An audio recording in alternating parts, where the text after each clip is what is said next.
Your hosts are the Great Order and No White Guilt, and this is the After Party Halloween edition.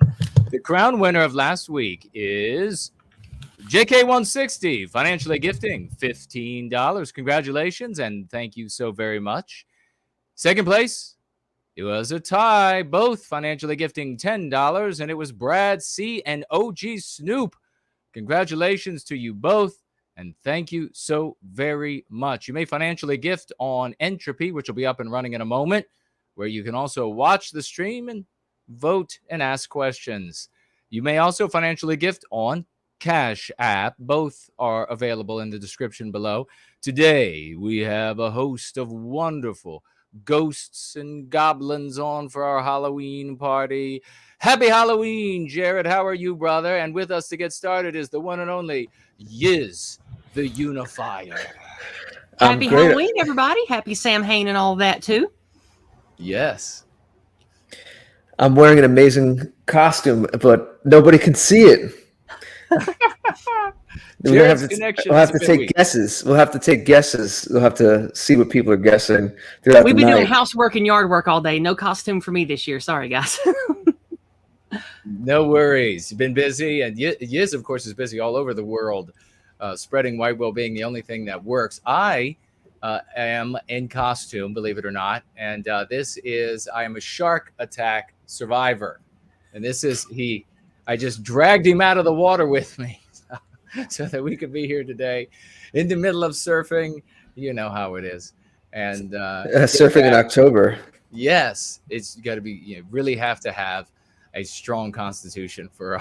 You must have a good wetsuit. Yes, a very good wetsuit. So, how are you, Jared and Yizz? I'll let Jared go first. No, I've already said how I am. Yizz is our guest. I'm tired and stressed like usual, but glad to have something in my life that's positive and works. And so I'm glad to be here and celebrate White Wellbeing and going free with you guys. Do you get trick-or-treaters where you are? Or we get a few. We get a few, yeah. But we live really rural, so maybe 10, 15 families a year because it's a long haul between mountain haulers. Do they have like any kind of local festival around this time of year? People they had a block party about 2 miles from here in the little township near here on Friday night. But I didn't go to it because, me and my husband are old. We don't really do much anymore. But do you know what kind of things they do? Do they do like bobbing for apples and fall type stuff? No, it's local vendors come with food and they have a little tiny firework thing they shoot off. And it's just people to get together. Local people play bluegrass and rock and roll. And it's just, like everything out here, it's a good excuse to come together and drink beer and share moonshine. So That's good folks out here in the mountains. Are you going to be dressing up at all this Halloween, or is this? No, we usually don't. Like I've not been into doing Halloween party stuff for like 15 years. So out here, there's really not much going on. So we don't dress up or do a party or anything. Nothing wrong with that. You got to watch out for the ghosts, so they'll be out and about. If I lived around more people that did, I would love to celebrate and do more colloquial stuff. But out here, not a lot of that goes on. What did you do before 15 years ago? Did you when was the last time you dressed up? Well, it was for something degenerate like everything when I was young. So probably best not talked about. Maybe something from comic books or video games. We'll let people.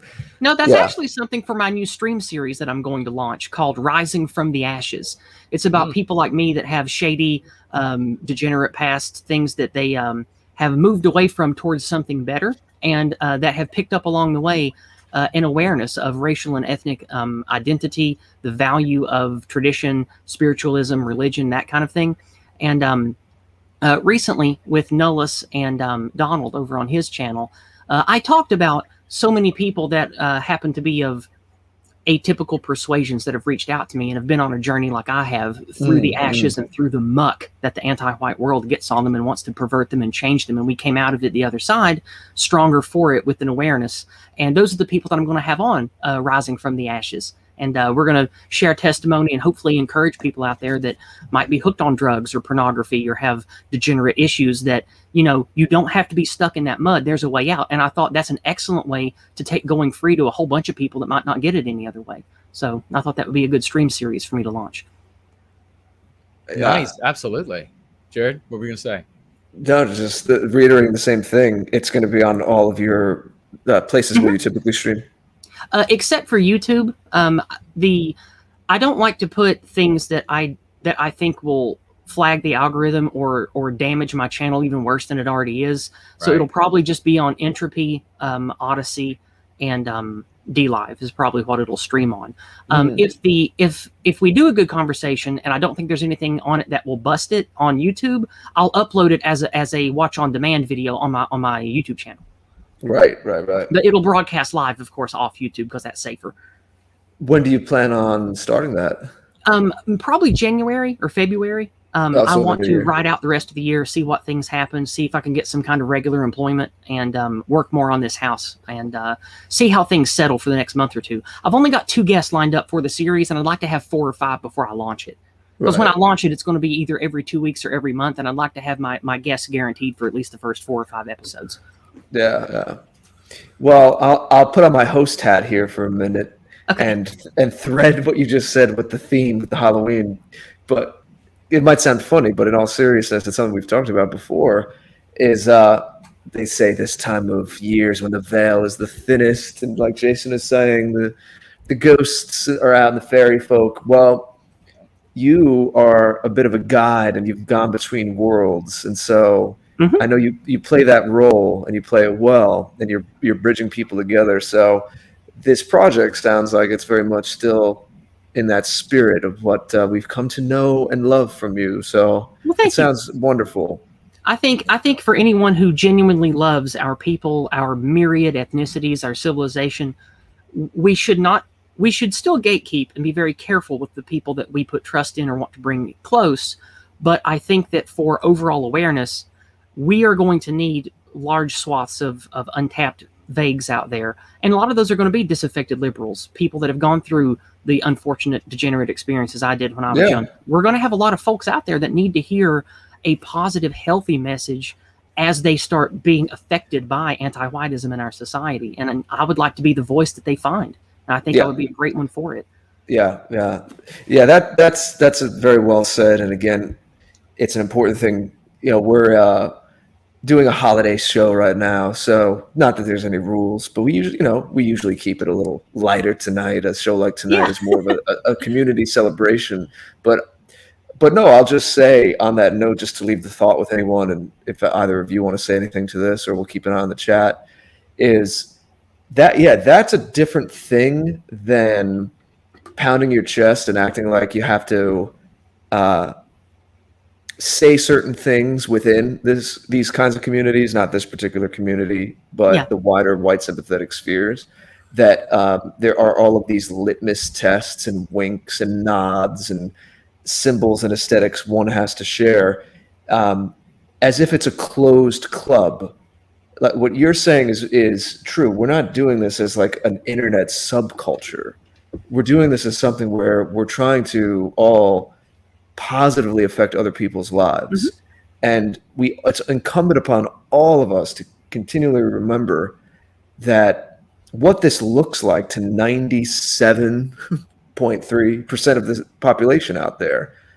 You know, if you blast them with esoteric things or the most taboo things, all of a sudden, like you wouldn't walk up to someone in real life at a party and hit them with that. So why would you do it online? Well, what you're saying is different. You're being real about where you came from, what your experiences were. You're wearing it on your sleeve. You're not hiding it. And you're reaching your hand out to other people who we all have a story. We all come here from different places. And some people have what relative to, I guess, what you think of as, mainstream life. Some people have some really colorful stories, but that's all right. That is what we need. We need to be able to reach out to people, not just close the door with all of these like little symbols and like winks and nods. And I'm about to say the word handshake, I mean that kind of metaphorically. You can't shake someone's hand online, but I think you know what I'm saying symbolically. It's like if anyone who's looking for something out there, anyone who needs this, anyone who doesn't know where to turn, is looking for answers, is confused about what's going on in the world, and is experiencing some pain, try to put yourself in that person's shoes. They're looking around and they stumble on something online, and it seems like this closed system, and it's all these taboos right away. Like, you're probably going to run away from that. Like, try to put yourself in the shoes of where you were 3, 4, 5, 6 years ago. Yeah. You know, we have to exercise social intelligence married with the kind of compassion and empathy that you're talking about. That's how this grows. That's how this reaches regular people out there who need this. Not just, and also being relatable more than anything. Yeah, it's not just playing niche. It's not like a little secret clubhouse. Yeah, because civilization is going to take all of us, not just one particular kind. And I think that when I made the turn about 10 months ago to change my public voice and change the direction of my content creation with, I was like, you know what? There are enough things that people are going to see on YouTube, in the media, around them that are going to make them sad and angry and feel like they don't belong. I want to give them something fun, easy to engage with, and make them feel like they do belong, whether they used to be a libertarian or they came from, they used to be a Democrat hardcore voter, or they're a disaffected liberal, or maybe a white guy at university that's just tired of getting shit on for being white. Like, I want them to hear my voice, and I want my voice to be fun and engaging and easy to understand, and let them know that they're not you're doing a great job at that. Thanks. No, we appreciate it. Yeah, absolutely. And you were sharing something before we got started. What, did you want to talk about that at all? Yes. Yeah, sure. We can get that back up on screen here, and I can tell the audience what I told you guys before we went live here. Very exciting stuff, folks. This is, and just to Jared's point, I know we got about 6 minutes left with Yizz. I'll make it fast. Okay, but I just want to say, to Jared's point, this is what's actually working in the world, what's reaching people in the real world, rather than getting together in this sort of insular club and talking about, like, in this perfect environment, idealistic environment, that this idealistic plan could work. No, we're meeting people where they are in the real world, and we're making it happen. So yes, there you go. On last week's Go Free stream, I sent in a paid chat on Entropy that talked about speaking to a group of young academic and intellectual types about Go Free, and sharing my personal testimony of where I came from and why I do what I do. That group's called Praxia. They are a group that has a big document about philosophy, spiritualism, traditionalism, trying to live a good life and make wise decisions to build a healthy civilization from this broken one going forward. There are a lot of really dedicated, smart, fun to engage with young people, like late teens to mid-20s. And one of them in their community reached out and asked if I wanted to do a podcast with them. I didn't even know this person at first. And I said, sure, sounds fun. What do you want to talk about? And I told them a list of things, and they were interested in talking about going free and hearing about the lexicon and the dialectics and why I'm so fired up about it. So I did a 2-hour conversation with them, maybe a little around a week ago, I think. And no, that was just last Sunday. Man, I've done a lot this week. Just last Sunday is when we did the conversation capture, and a week later they upload the conversations with just the end snipped off, so it's not going to be edited. And I get to the first like 30 or 40 minutes of the stream is just me explaining to these smart, hungry-minded young people that care about our civilization and our people about what Go Free is, why it works, why I chose to use it, why I champion it. And I shared a lot of my successes and personal testimony with them for the rest of the stream. It was just a wonderful time. And they're called Praxia. You can find them on Gab. They have a gilded community, not Discord, gilded community. And I think they have a Telegram channel too, but I could be wrong about that. I haven't joined it yet if it does exist. But their talks go up on Gab and Odysee. And I shared both the Gab post that has the link to it and the Odysee link in the chat. If one of the mods wants to copy paste it back in, it'll actually be hyperlinked for everybody. And that'll go up on their channel tomorrow. And I highly recommend you guys listen to it. It's similar to my talk with Donald and Nullis that we had on American Zarathustra a month or two ago. So They're a great group. I invite them all to come hang out with us one night on the Go Free stream, meet the White Wellbeing community, and I think that several of them are interested in doing so after our talk last week. So give them some love, give them some engagement, and hopefully invite them over to Go Free with all of us. And could you just mention, you were telling us what their angle is before we went live. You were telling us a little bit. Praxia is a very long, complicated, I don't want to call it a manifesto. It's like a philosophical treatise on all of the things that have come from our many ethnicities of Western civilization that led us to greatness. And it talks about the good things, the wise things, what we should build together going forward, how things like ant-nattery and other failed socioeconomic systems clearly have flaws and pitfalls. We should do something better going forward.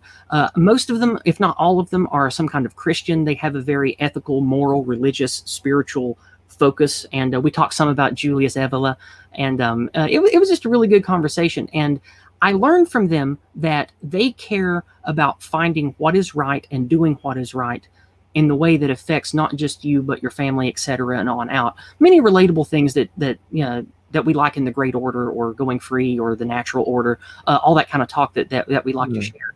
That seems to be what their overall focus is on. But again, the group's new to me. Their document's gigantic, but they do have a small, when you join their Gilded server or go to their Gab page, they have a thing you can click to read just the basics of what they're about. And it's really relatable stuff. It's nothing that would make a school teacher bat an eye or think it's dangerous or anything. So it's good stuff. Yeah, it's very forward thinking, as you were saying. Mm-hmm.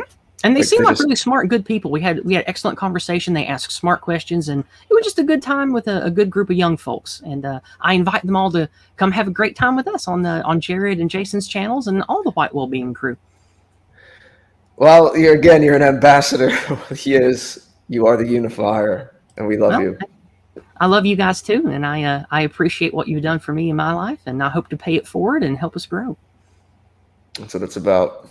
My gosh, you're doing it, folks. Let's get a big round of raucous emojis for Yizz the Unifier, who's putting like so many folks. I mean, we have like Anglo America showing up, Franklin. We got folks that are out there newly and long, people who've been at it for a long time, and folks who are just really making it happen week after week, like Yizz here, who are doing really great things and changing the world, actually changing the world. So there really are two choices when it comes right down to it. Are you going to be involved in something that is changing the world so that we can recapture our destiny in a way that benefits everyone in our countries, everyone around the world, flora and fauna around the world? Or are you going to be involved in some other navel gazing, LARPing sort of activity? And it's for you to choose. The future is going to be what you make of it. And Yizz has definitely grabbed life by the horns, and we're so very proud of her. So thank you so much for being here. Yes, happy Halloween to you. Oh, happy and there's Halloween. Ash. I got my Ash from Army of Darkness up here for everybody. This is my husband's statue. He's had it for a long time. And back in the 90s when we were youngins, we used to collect different kinds of fun memorabilia like this for gaming and movies and stuff. So I thought this was the best Halloween thing I had. I figured I'd get him on camera for us. And also shout out to Big Nick. He's an American patriot I've met through doing my MAGA activism. He's actually in the chat and came to hang out with us tonight. So awesome! Give him a warm welcome and a big invite to the Go Free White Wellbeing community, to all the MAGA patriots out there. We're people that you should ally with. We're great folks. Yeah, precisely. Very well said, Yizz. I hope you have a wonderful rest of your night. You don't work too hard on all that stuff you have to do. Well, we're just gonna be resting the rest of the night. We've been up for about 12 hours, so I'm gonna listen to the rest of the stream, and then we're just gonna probably watch a movie and go to bed early. So I love you guys. Have a happy Halloween, everybody. Be safe, and I'll see you guys tomorrow night, I guess, for the stream, huh? Yes, indeed. A big Promethean Halloween to you too. We'll see you soon. All right. Bye, everybody. Good night. Thank you. Well. Now, no rest for the near shark death victim and Mr. George here, and we're going to jump right over to another. What am I? I keep changing costumes. I'm an evil botanist at the moment. You can't see it. It's an amazing costume, but you can't see it. Here we go. We're bringing forward the one and only Naterific, ladies and gentlemen. Can you hear us, brother? I can. How are y'all doing? Oh, Hello. man, we are great. What are you doing on this Halloween? I am out at Grandma's house with my 2-year-old daughter to look at the newly born kittens. Oh, So my gosh. you might hear kittens, a cat, or a screaming toddler at some point throughout this 20-minute little segment here. Well, that would be fitting for Halloween. Yes. Is that because does your grandmother breed kittens? No, it was actually, I believe, a stray cat was just kind of wandering around the property, like in seeming unhealthy, and so and it's my mother, so it's my child's grandmother, and Got it. my mom just saw the struggling cat and grabbed it, took it to the vet, and the vet said it was pregnant, and so she brought it home and has been taking care of it until wow. until the kittens are ready to go, and then it looks like I'm probably going to take some of the kittens back to my place and have them as like farm cats, so to speak. Oh wow! Outside on the property, we have a little spot where we can set up a place where they'll have shelter and food and everything, and they can be outside around the farm, help keep the rodent population down. Yeah, That'll be nice. it wasn't the mother cat wasn't a black cat, was it? That'd be appropriate for Halloween. No, it's pure white actually, and it has one blue eye and one yellow eye, and wow. all 3 kittens are pure white as well, except for one that has a tiny little blemish on its head. My cat, though, that I already have, that is my inside cat, that is a rescue, is solid black. All right, so we have a little Halloween there. We have a little black and white cookie of cats. Yes. Well, no, I have heard, and perhaps some in the chat can fill me in if this is accurate or not, but that in some of our countries, it isn't the black cat; it is a white cat crossing your path that brings about bad luck. Is that true? Are you from one of the countries, or do you know someone in one of the countries, one of our countries, where that's the case, where it's flipped around? And I don't know. There might even be another color. This was a very long time ago that I read about this. But by the way, folks, if you have any of your own Halloween tales or stories or something you want to share in the live chat, please do. I mean, we're having a Promethean Halloween and we're having fun here and going free.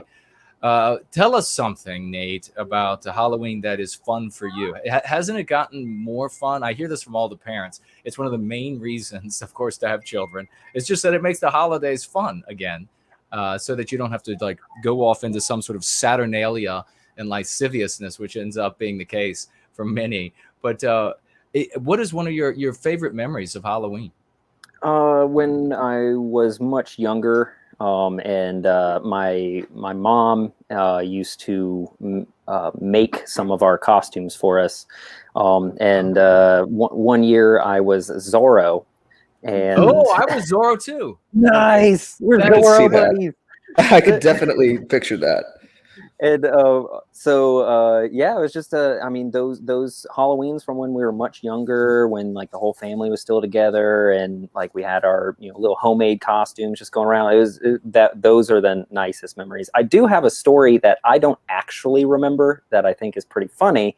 Okay. That is about me. Where when I was very little, we went to a house and I was behind everybody else. I was behind my cousins and brothers and sisters. And the person at the house gave candy to everybody and then was going to close the door as everybody was leaving. And I was behind them. So they didn't see me because I was a little tiny guy behind everybody else. And they closed the door and I shouted out, "Hey, you missed me, you dumb face." I was like, so when they told me that I did that, I was kind of embarrassed. I was like, why didn't anybody smack me across the mouth or something? Like, but I don't know. I thought it was funny. That's hilarious. How different the language in the ghetto is. How different that would have sounded in the ghetto. Oh, that's still relatively polite. That is interesting about the white cat. I'd be curious if anyone knows that in the chat. And I'm curious, too, if either of you or anyone is superstitious. I actually am not. I remember walking to school when I was a kid and seeing a ladder. I guess someone had been working on a roof somewhere and he left it. Maybe he was on lunch. There's just literally a ladder propped up, resting on the side of a building on the street.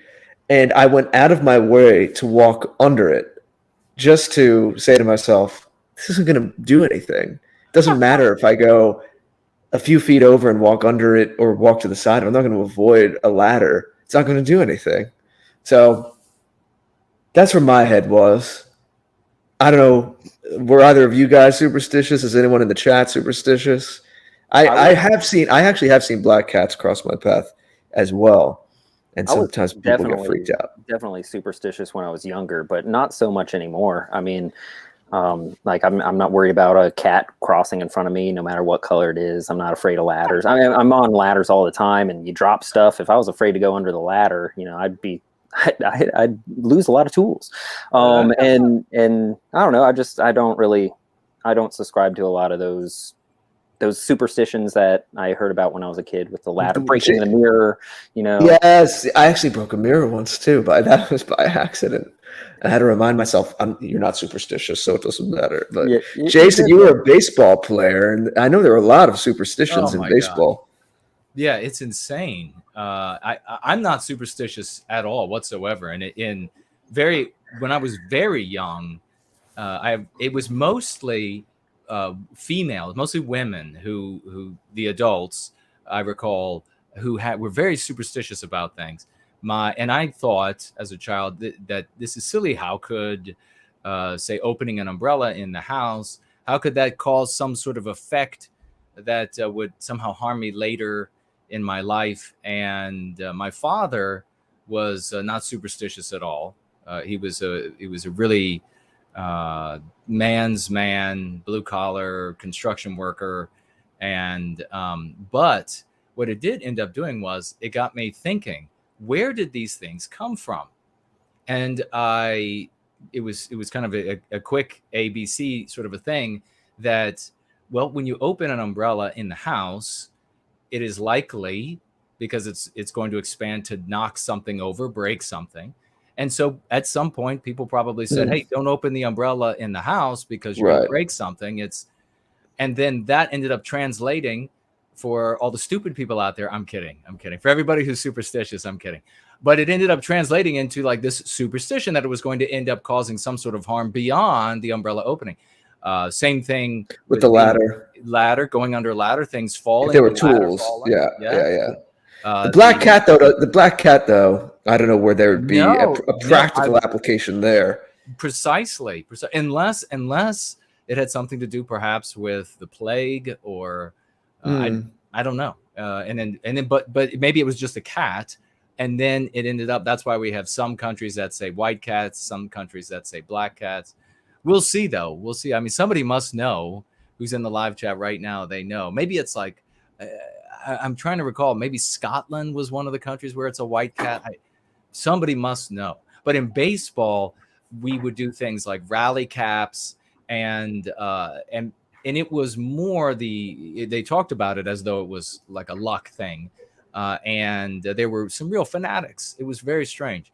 But really what I saw it as was like a unifying activity that got everybody excited about the game, because typically baseball is boring as hell.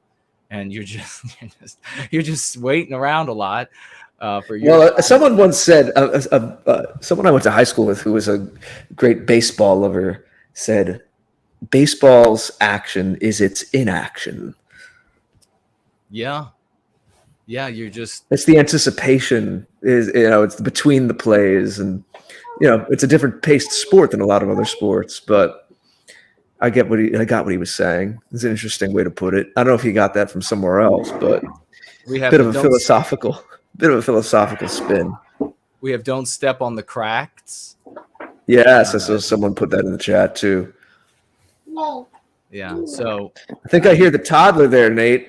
Yeah, I hear your daughter. Can you say hi? Can you say hi, sweetie? Say hi. This might be the youngest guest that we've had on tap, Jason. Yeah. She gets shy and doesn't talk when she's asked to.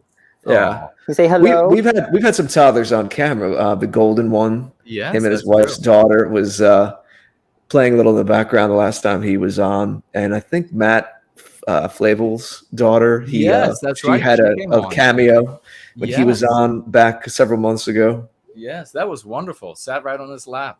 Yeah. A lot of now that I'm thinking of it, and Nate, this is a daughter as well. It's been a lot of girls that that happens in clusters sometimes. A lot of the people we know seem to have girls recently. Yeah. Well, the one that we had last year when we Oh, you have a kitty. You have a child a year. yeah, Hopefully. I won't nice. be around much for the next few weeks probably, because we're starting to work on number 3. Have fun. So anyway, Wow. I will. And so we had a child last year too, and that was we were watching Going Free when we were in the That's right. the room there, and that was a boy. That's my son. He will actually, that was almost a year ago now. He will be Nice. 1. He just earlier this week took his first official steps. He had done the step and fallen over before, but like he actually stood up and took a few legit steps this week. So we're really excited about that. And he's a monster too. He's a big guy. So I'm excited about that. We're gonna have a lot of fun. Very nice. And well, we have you. Do you have any projects or news or anything you wanted to share? So yeah, there's a lot of stuff going on. Some of it I'm not quite ready to share yet. The outreach team is kind of privy to some of the things we're working on. Jason knows about some of it, but other things that we're doing is we had started that search engine, the White Wellbeing .community a while back, and then some things happened with a difference of opinion between us and the developer, and now instead of being just a basic searchable database, White Wellbeing .community is going to be like kind of the white version of Google. So it's going to be anything and everything that just like doesn't hate white people. So it's not going to be white positive only, right? So what we've decided to do is create a new searchable database that is just going to remain a basic searchable database. It's not going to be this big conglomerate of things like Google is. And we are going to curate the list, and it is going to be, people who represent Western kind positively only. We're not going to have anybody, playing the villain. We're not going to have anybody who's anti-white on there. It's not going to be just a free for all Wild West, part of the internet. But we're going to have, anybody that we can list who cares about Western civilization and Western peoples and is proud of our history and our cultures and represents us well. We don't want anybody on there who gives us a bad name. And that is called westernkind.family. So we went a route that's a little bit more generally acceptable. It's not going to turn anybody off who's like, I don't know, weird about white, the word white. And it's up and running now. We've gotten some listings up on there. So I can show that on screen? You could, yeah, you could. All right. You could type Keep in. talking. So it's up and running. We haven't got all the listings up yet. And there's still a few little glitches here and there that need to be worked out. So it might come down for little bits here and there as the updates occur. But it's pretty much ready to go. Oh my gosh. The banner up at the top and the logo, that was courtesy of Groundhog Fury. Oh, He helped us out with that. That's awesome. He's a beast from the visuals. The visuals. Is. Indeed. And as you can see there, up at the top, I believe it should say request listing. If you click on that, there's a form there where anybody who wants a listing just fills out their information there and sends it to us. And then we review the information. We review their website, make sure they fall within what we want to show. And if we want to list it, we list it. If we don't, we just put it in kind of a folder where it keeps track of who's tried and who hasn't, so we know if we need to review anything. And then if you go back there, you can go down and you'll see there's a search bar, but there's also categories. There's bathroom, entertainment, activist, kitchen. And we're going to edit all this and fine tune all this. But if you click on one, it'll take you to all the listings in that category. So what would be under bathroom? So that would be like people who sell soap. Nice. Right? So we'll probably change that to like toiletries or personal hygiene, something like that. We're working through all this stuff right now and making sure all the categories are listed properly. And then there's like activism for White Wellbeing. There's entertainment, which is music, painting, pictures, books, podcasts, things like that. And if you just scroll down, then you get the full listing right there. There's also a setting for if somebody has mature content. So if somebody uses, curse words in their stuff, or if it's an artist and they have nudity in their art or something like that, we will label it as that, and it'll appear right here with the listing of everybody else. But when you go to click on it, a disclaimer will pop up and say, you must be 18. This has mature content. You have to agree to this sort of thing. So we have that as well. And I think this is going to turn out really good as just a good searchable database for people who don't hate Western kind and who don't represent us poorly. Yeah, I mean, coming from the right place, this is just magnificent. We are a community of doers. We are a community that perfectly represents Western kind. We see that there are challenges in the world.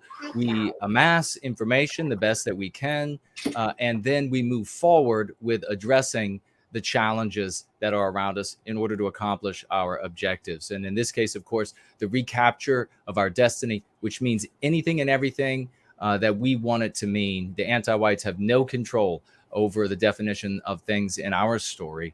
And this is just magnificent. Look, we just had Yizz on talking about the work that she's doing. Now we have Natarific on talking about Western Kind .family. There are other projects, folks, that these magnificent people in the outreach team are doing. Can't talk about them. Some of them are just, they're not ready to roll out yet and talk about others.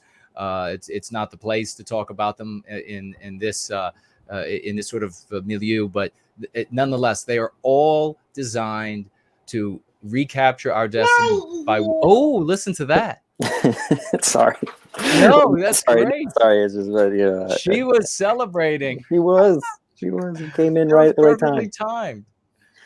Yeah. So, like you said, pretty much everything that we've been accomplishing has come out of people involved in the Telegram groups that we've put together. So it's either people who have joined the outreach team or are in the White Wellbeing open chat, which isn't directly related to the outreach team, but it's by us. We set it up, and everybody who's in there is a part of the White Wellbeing community, and we don't allow people to come in and cause problems. So it's not a huge community. I think there's about 75 people in it right now, but we're growing steadily. But what we've been able to do is find people in that group who have different talents and say, hey, you've got this talent. We've got this idea for this project. Can you help us out with it? And if they can, then they jump on board with it. And that's where pretty much all of the things we're working on have come from. Same thing with the outreach team. Pretty much everybody who's kind of heading up these projects and managing things, getting things put together, all came to it through the outreach team. And just getting to know each other, getting to know what our strengths and weaknesses are, our personalities and everything. We can team each other up and get things working, and that's really exciting. The only person who wasn't directly related to the outreach team is the developer who helped me with that website, but I met him through PA. I went on the Tea Time with the Towers a while back when we were still doing the other website, and he reached out to me from there and said, hey, I'm a web developer. If you ever need any help with anything like this, let me know. And then I was able to have Sam vouch for him. He was able to say, hey, yeah, we've done his background checks and everything. He's a great guy. We've checked him out. If you want to work with him, he's a legit guy. And then we were able to work it out that way. But none of this would happen if we weren't, doing doing all this stuff together, getting things together, and people volunteering their time to work together, and getting in contact with each other through the outreach team and through the chat on Telegram there. It's amazing. So if you want to join the outreach team, that is a White Wellbeing outreach team at protonmail.com. Definitely reach out to us there. And we'll start you through the process for that. If you're just interested in the open chat, you can also email us at the outreach team email, and I'll just give you the link, and you can start getting involved there. And yeah, hopefully we can make stuff happen. Fantastic. Well, you are making stuff happen. Yeah. And it's so many self-starters. It's just amazing to see all this. Really, really is. Yeah, Well, real quick, I'm really proud of everybody on the outreach team and everybody who's jumped in to help out. I mean, everybody has done a great job, put in lots of effort and time, and people have gone out of their expertise, and learned new things to do this, and stepped out of their comfort zone. And I just want to say to all of them who might be listening, I am incredibly thankful for all of you. I value your help and your input, and I really just appreciate everything. What I'm trying to do here would be nothing without you guys. So thank you very much. Well, brother, thank you so very much. We love you. We love your family. Promethean Halloween to you. We're going to have Nathaniel popping in right next after you, and he can pick up that conversation about the outreach team and the different things that he's involved in. So thank you so very much. Happy Halloween. We hope you have a great and safe time. Happy Halloween. How you doing, Nate? First Nate coming up next. See you later. Happy Halloween. See you later, brother. We have the Nates back to back. It just so happened that way. We weren't trying to confuse the listeners. This is just how it panned out. This is how it panned out. But and before Nathaniel begins speaking here, and it's a genuine, just absolute magnificent champion, this gentleman, in service to White Wellbeing, which of course is service to everyone who lives in our countries, the Western civilization, and the natural environment as well. There are others out there. I just want to say quickly, there are others out there who do a lot of busy work. They are out there putting together meetings, they're out there putting together marches, they're out there putting together conferences and this sort of thing. That stuff has been going on since well before your grandparents were born, and many of you, even your great grandparents were born. It's been going on and doing nothing. We are the only people, we are the only community that is actively engaged in using tools that scientifically proven that succeed. We have the proof across languages, our languages across the West, showing up in different media across the West and having the same result, that we are having the same impact on family members and friends, irrespective of the different hues of Western civilization across the West. So that means every single one of our countries, this works. And then we are taking these tools in constructive ways out into the world to change our future, to change our destiny, because right now it is a sanguinary destiny. It's going to be because of these individuals that the world looks very different in the future. And before I pass it over to Nathaniel, I want everybody to check out behind me, because at some point the room's going to go dark and you're not going to be able to see very well. But up on the wall there, with the exception of just two little items, all of those things were made by our very own Elaine Sabatino. And we're going to have her on much later in the episode today, but they're all marvelous, and I'll be showing them, I guess, probably on Sunday up close to the camera so folks can see them a little better. But they're all done by our very one and only Elaine Sabatino, who's done magnificent work in getting the voice of reason, sensibility, love, hope, and redemption, of going free out to our brothers and sisters across the West, and in particular her hometown. But Nathaniel, happy Halloween to you. How you doing, brother? I'm doing great, man, but I'm more worried about how you're doing. You're convalescing from a shark attack, and you're out here like a freaking machine, bro. You're unstoppable, man. I wish you a speedy recovery. Well, thank you. Thank you. The shark got the worst end of it. Yeah, I see that. It looks like he lost in the end of it all. So yeah, Nothing stops Jason from doing a stream. Nothing. nothing. Shark bites? Nah, it's not that serious. How you boys doing tonight? I'm doing well. I'm in the middle of a road trip through beautiful Benson, Arizona right now. We got the sun shining. So if you guys hear a big rig roaring in the distance, you just ignore that. All I'm right. jealous. I want to travel and be on the. I love road trips. Oh, it's great, man. You know, I've been all across this country, and I love every little bit. I think one of my favorite things is the regional dialects, to be honest. I find myself slipping in and out of them. Sometimes when I have casual conversations with people, and they're like, "Where are you from?" And I'm like, "Everywhere." I'm from everywhere, man. What are some highlights from your trips? That I always love hearing about where people have been. Oh, on the let's great see. American road. I started up in Santa Fe, New Mexico. Left from there. Went to Apache Sitgreaves National Forest down by Sholo. That was rather a fascinating night. While I was camped out over there, we had a tornado warning and the roads were turned to mud. And I'm just sitting there like, well, can't drive out of here, you know? So let's see if we get tornadoed or not. And it was really surreal. You could watch the whole storm circling about where I was sitting, you know, but nothing hit me. Not even a piece of hail. So I guess the gods were with me on that one. Yeah. It was an interesting night. You were surrounded by an invisible shield of protection. It was the spirit of the West, bro, keeping me safe everywhere I go. What are some like just in all-time favorite places that you've been? Oh man, over the years. That's a hard question. That is such a hard question. I like each place for different things. Yeah, you know? I know. I wouldn't be able to answer. There's no proper answer to that, so I'm not even gonna try to qualify it. But well, I'll tell you, it's so different from where I grew up. When I've been in the West, in the Southwest, driving across Arizona, where you are now, and New Mexico, and also further north in Utah, where you have all that red earth. And in particular, I was on a road trip with friends, and we stopped to eat, and then we got in the car again just as the sun was setting. We started to leave Salt Lake City and get more into the openness of the Salt Lake Desert, and it looks like you're driving across Mars. The open space and the rippling hills and mountains out there, and in particular in Utah with the red earth, it's not like anything else in any part of the country. Some of it can be really surreal when you look at the unspoken quiet majesty of nature's beauty. You know, it really strikes home, and I'm a big fan of spending my time out in the woods.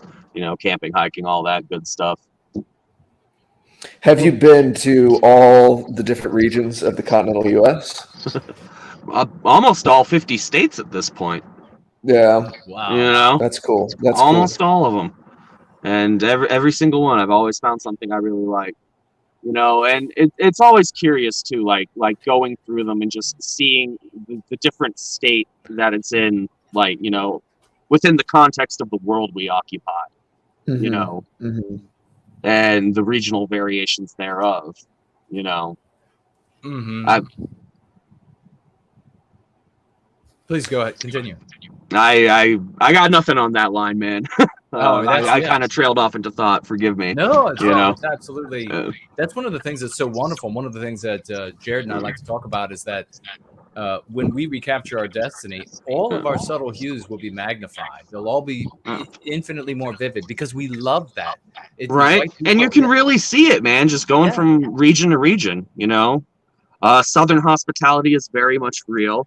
I will always have a soft spot for your home, Jason, in my heart, although I've never spent much time in Virginia. And I have no intention of going to D.C. No. You know. No need to go there. It's as awful as you hear. Yeah. I rather enjoy the Southwest, you know. You go out, you can hang out in these woods, you run into a lot of the old cowboy types, you know. They're still folks kind of doing the cattleman, cowboy aesthetic and the whole rancher lifestyle, and I've worked for a lot of them in my time. Usually very salt of the earth, down to earth people, good folks. Right. So yeah, you know, that's what I'm up to right now at the current moment.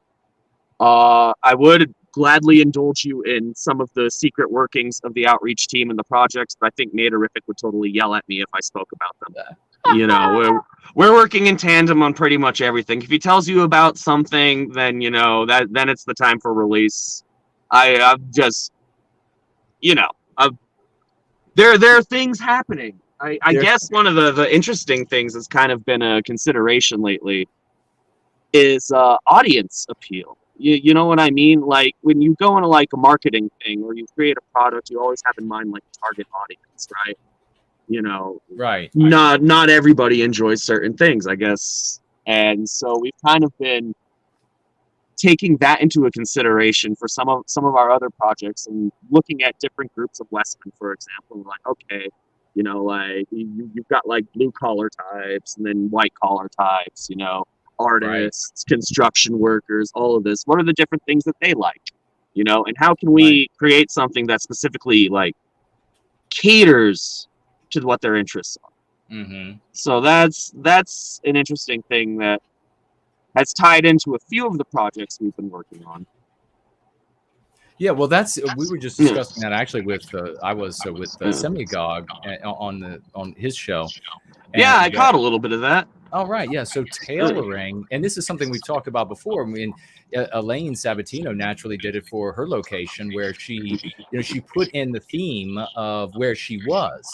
And that's one of the things that we should do as often as possible and convenient is speak directly to the people's interests, the things going on in their world. For example, if it's a town with a lighthouse in it, it would make sense to put that lighthouse or references to it, etc., and some of the material that we reach out to those people with. Yeah, give them a little something with which they're familiar. Everybody likes things that, you know, I want to say get close to home, but I don't know if that's the right metaphor for it. But you know what I mean. They like things that they can relate to. So we're kind of trying to take that bent with how we're proceeding with a lot of our projects. You know, looking at these different groups, you know, archetypal incarnations of different Westmen and how we can appeal to them in different ways. Brilliant. And using that as a jumping off point for some of our new projects. And, you know, it's something that I've learned a lot. I have a friend who works pretty closely with the media. You know, he was actually the guy who set me down the red pill journey of all things, you know, which is kind of funny when you look at his the industry he works in and the fact that he gave me the red pill, a little ironic. And, you know, that's a discussion we have a lot. Like, okay, you know, this is what people want. This is what people like. How do we focus it? How do we cater it? And then how do we get it to grow? So, you know, it's something I encourage everybody to look at in the endeavors they're doing, you know, like think, what's your target audience here? 18 to 24, you know, guys in their 30s, you know, housewife at home and run from there. Right. Yeah. And like we were saying earlier when Yizz was on, not just your own inside jokes and your own inside signals. Yeah. Yeah, it has to be. You have to have social intelligence. You have to realize most people they have little potentials in them for this kind of thing. Right. But they're not here and they're not in your little internet niche. Right. I'm curious if your friend, because I've heard this without saying too much, I've heard this from certain people. If they're kind of sleeper cell guys in media, working in mainstream media, like your friend, who feel like we do and see what we see, but they kind of keep quiet right now, just to lay low and keep their jobs. Their income's on the line, their livelihood. Yeah. Yeah, but I'd like to think that there's this pool of talent where once the infrastructure and resources and funding is there more, that these people can jump ship and bring their professional talents to doing things that are more healthy and harmonious, arts and media and all kinds of things. Right. Because as much as in some of the circles we run in here, you hear people make fun of LA and New York all the time. I'm from LA and I do, so yeah, I spent time in both of those places, and for as much as I know why people have a hard time with that, and a lot of crap emanates from those places. Yeah, but people there get shit done. I'm just going to say it plainly. It's true. It might not be the kind of stuff you want to get done, but they are working hard and they're very creative, resourceful people. And we have to be able to do stuff that's on the level, the professionalism, the artistic level that they're doing in a different way. But that's what people out there are used to. Right.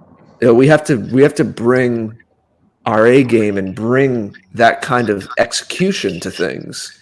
So I would look twice. I would think twice about just being so blasé about saying, "Oh, all the creative people in New York and LA are just crap."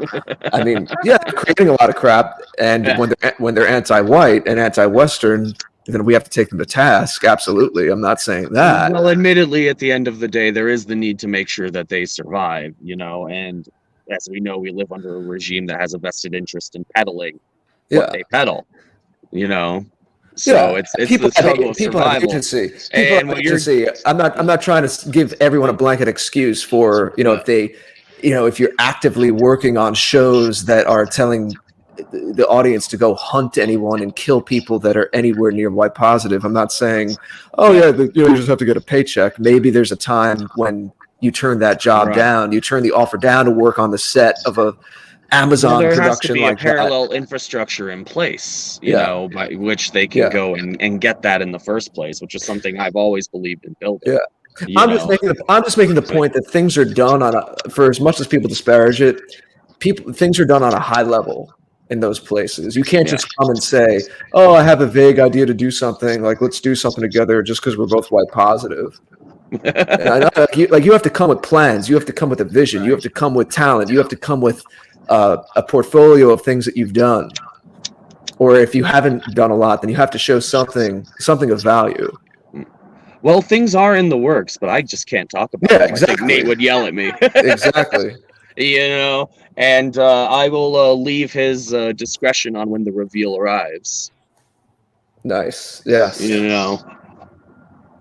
Well, brother, do you have any final thoughts on this day before Halloween that you want to share with us? And not particularly. You know, I've got another function that I've got to get to right after this, and it's pretty much right on the money by the time I have to tap out as it stands. So I think this is a good note to leave it on. Awesome. Cool. Well, folks, let's get a round of applause emojis for Nathaniel and all the hard work that he's doing to make things happen in service to white well-being, the recapture of our destiny. Your life is getting better because of how hard he's working. Remember that the next time you think about cracking open potato chips or sitting on your ass. Thank you so much. Promethean Halloween to you, Nathaniel. We love Take it easy, Jason. I hope you heal up from that shark bite. Enjoy the rest of the road trip, Nathaniel. Oh, I will. You too, George. Yeah, be well, Jared. Thank you. I'll talk soon. Bye-bye. All right. Well, the night is just continuing to get amazing, folks, because now we're going to have on the one and only sweet sister, Carlisle Kagatu. Hello, dear sister. How are you? Hi, can you hear me? We sure can. I'm going to turn you up a little bit, but we can hear you. How are you doing on this day before Halloween? I'm doing fantastic. How are you guys? Oh, great. Doing very well. We just spoke, but you had your own tap. But now it's Halloween, so it's an open forum. And I'm so grateful that Jared, that you're in your costume but not on camera. I am also in a costume but not on camera, so now I don't feel so bad about it. I know. I thought everybody was going to be in costumes and on camera, so.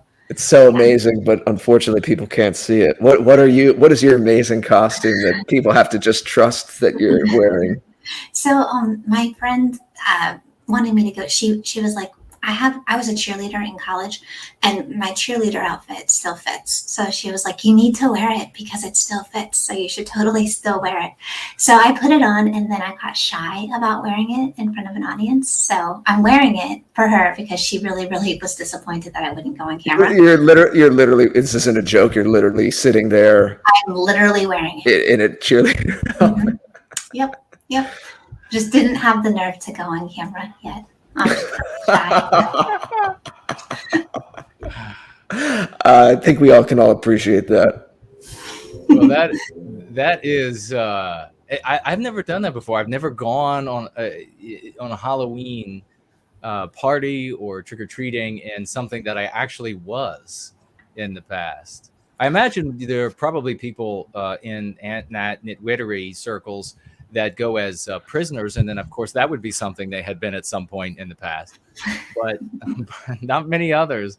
Jason, do the old football or baseball uniforms still fit you? Actually, yeah, they would. Yeah, they that's would. an accomplishment. Everyone's keeping nice and fit. Yeah. Well, actually, nowadays it really is an accomplishment. Yeah. To stay nice, especially both men and women. But I think a lot of women are certainly not in this circle, but a lot of women are really letting themselves go in the world.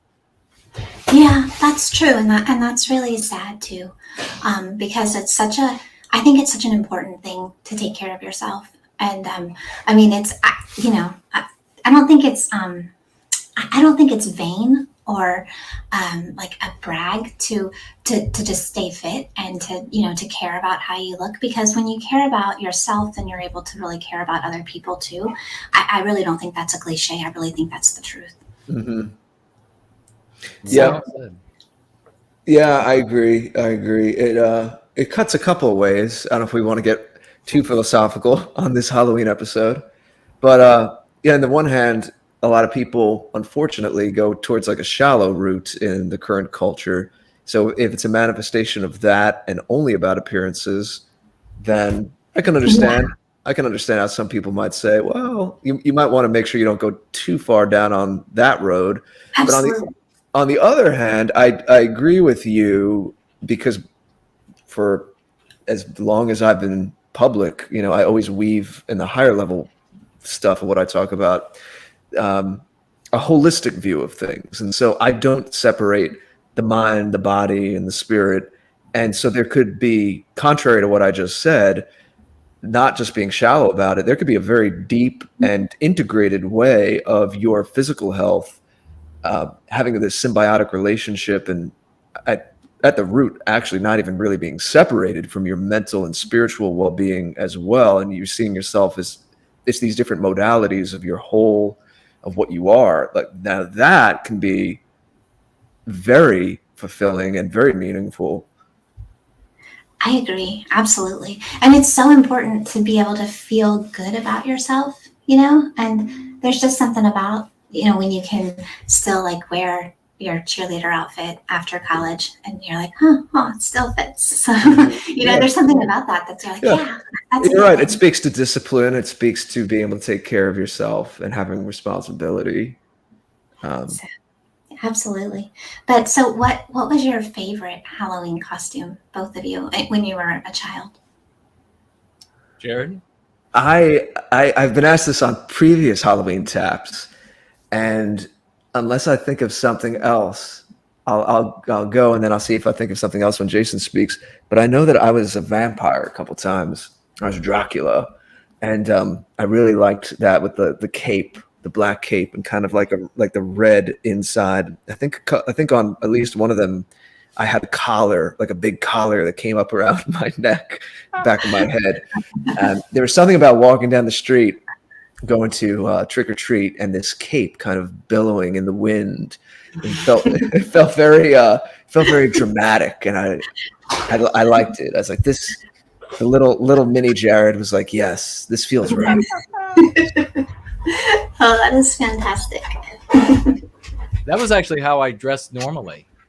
Capes, just capes with a. I think capes. I think capes are due for a comeback in general. I actually, when I worked on the Hill, I lobbied everyone in the office that we should bring back fedoras and capes, the half cape, to start wearing these things, and just make it cool again. Let's not allow these other individuals, whoever they are, to make these decisions for us. But it was probably Dracula as well. I know I was Dracula, and see, this is why we get along. Yes, exactly. That is awesome. My first Mine wasn't a Ben radio. Franklin. I went as a radio when I was A what? like a radio when I was like 4. My dad took a Now cardboard I see that your question was just a setup so that you could say that. 'Cause No, we actually, have, we have these mundane things everyone would expect. Oh yeah, Dracula. You're like, oh yeah, by the way, I was a radio. Well, see, I was like always unusual stuff because my family didn't believe in like buying Halloween costumes and stuff, so we would always make ours. So my dad, when I was little, cut the arms and the like a hole out of a cardboard box and the back out of it, and put it on me, and then put like different like knobs, like soda bottle tops on it for like the knobs and stuff, and made like a very intricate looking radio. Yeah. I like that. That was my favorite. I loved Halloween though for the candy. Oh well. Yeah, it's for the candy. I never really ate the candy. I collected it, and then I just really didn't like it very much. I understand you have a bit of a sweet tooth there, Carlisle. Just a little. It's not like it was. We've had conversations about honey, I know, in the past in the chat. And you will be very pleased to know that because a while back we had a conversation where I said something about putting something in my water, drink mix of some type, flavoring in my water. And you're like, well, you need to get like the natural flavor. And I've been trying out different natural flavors without like the sugar in it and without the chemicals that you can't pronounce. And I have found some that are pretty suitable. So you'll be excited to know. I'm glad you just made my night. I'm very glad to know that. Any other nifty costumes that you and your family constructed over the years? I know the radio's number one, but the radio is number one. I went as Raggedy Ann one year. I went as Dorothy from The Wizard of Oz. That was a good one too because I had these really fantastic red, like sequiny shoes. And my mom braided my hair, and I had the little like blue and white checked dress, and it was I felt really special in that outfit. I remember wearing that. That was fun. But I would also like to talk about the scariest thing out there ever, which is not just on Halloween, but I was terrorized by this when I was little, and you'll probably be kind of surprised by it. But do you know the bear on the Snuggle fabric softener? Yes. Okay, so that I was terrified of the Snuggle Bear. Really? And so scared of it that I would not walk down the aisle in the grocery store. And my mom would get so mad because the rule was you had to hold on to the cart when you're in the store. And so she'd be like, you have to hold on to the cart and come down there. I'd be like, I'm the only kid like in the store crying over, I can't walk past the Snuggle Bear. But as an adult, I have found, and I still I don't like the Snuggle Bear. I mean, clearly that is an evil bear, but other people feel this way too. If you Google the Snuggle Bear online, people have tapped into the true essence of the Snuggle Bear, and they have drawn him in his true essence, which is like vampire teeth and like fangs. And like So your theory, which is wrong, by the way, but your theory, I hope we're not losing the international audience, because I would imagine the Snuggle Bear is probably only in American advertising, but he's a little white, flurry, little cute bear that he's kind of the face of this particular brand. So your theory is that underneath the facade of the cuteness and the niceness and the kind of high-pitched voice, which I think you should, if anything, have a little sympathy with there, would underneath that facade is this menacing evil figure that wants to do harm. This is the theory. There is no doubt about it. That bear is evil. What if I know what I'm going at for Halloween next year? The Snuggle Bear. I didn't know this was a thing. We need to mail her one. You're telling me that there's an online subculture of people that feel this way and perpetuate this terrible stereotype. Are so terrified of the Snuggle Bear that they have tapped into the evil essence that he truly is and have drawn him so that people can see how scary and how evil that bear is. There are good bears and there are bad bears, and that bear is a bad bear. Winnie the Pooh, good bear. I mean, fantastic bear. Paddington, good bear. I mean, a solid bear. I Not like Paddington. Yeah, Paddington's good. But the Snuggle Bear, nothing but evil. You can just see it in his little beady bear eyes. This took a turn I wasn't expecting. Well, maybe we'll have to get him for the avatar for the. Let's get a 1 in the chat for anyone who thinks the Snuggle Bear is secretly evil. Yeah. 1 in the chat for evil, 2 in the chat for he really is the angel that he appears to be. Oh, look. Carlisle's already in there with a 1. Jeez. The Masumi Rabbit's giving us several 1s, like 7 1s, something like that. ForNull says, oh, he's actually sweet. Oh. Someone said it's because the Snuggle Bear is taller than me, and that's why I'm scared of the Snuggle Bear. And I don't know about that. Wow, there's a lot. 5'2", and so he's not. I don't think he's that tall. I'm seeing a mixture, but a good amount of 1s actually. Yeah, see, people can see it. You can just tell by his little eyes and that fixed smile that he's got going on. See, that's what really gives it away. You know, like Winnie the Pooh was thoughtful and he had like different facial expressions. And then, you know, Paddington was thoughtful, but the Snuggle Bear, he just always has that like. Oh yeah, I see. So he's like a sociopath because he always has a fake smile. This is what you're thinking. Yeah. Absolutely. Yeah, because you know he's got bodies in his basement. I mean, you said there are evil bears and good bears. So are there any other bears that you've identified as thinking that they're secretly evil? Yeah. No, mainly just the Snuggle Bear. So like Yogi Bear, okay. Yogi's okay. I mean, he has a weird infatuation with fire. I'd watch out for that. You know, that doesn't What's seem the normal. fire bear? What's his name? I can't. Oh, no, Smokey wait. the bear. Smokey. It's not Smokey, it's Yogi. Yogi was the bear that was obsessed with the picnic baskets. Yeah, and he had his little cousin. He had his little cousin. Was the Boo-boo. guy was with him. Yeah. Yeah. That was a weird relationship. Are they Yeah. evil? I don't know. See, now that's a philosophical question because was he stealing the picnic baskets Yes. because he needed to eat? Or was he doing it because he's like a kleptomaniac and needed to feel the rush of being able to steal the picnic baskets? Well, he's out there with the pyromaniac bear Smokey, and they're just going to town. You got a lot of notions here. You got a lot of notions, Carlisle, about things, about bears. I love how if anyone listens to Tap from last week, it's this pretty heavy stuff about weird things the U.S. government's trying to do, flights and vaccines, and I love how you go from that mode to this of trying to identify evil bears versus actually good evil bears. bear. I do agree that Winnie the Pooh is probably the most well-rounded and really is a gentle soul. Absolutely. And he was so philosophical. He was so deep. So deep. I love the whole world, Chicago Piglet. Bears? Piglet, I loved Piglet too. And I loved how, Piglet had that stuttering issue going on.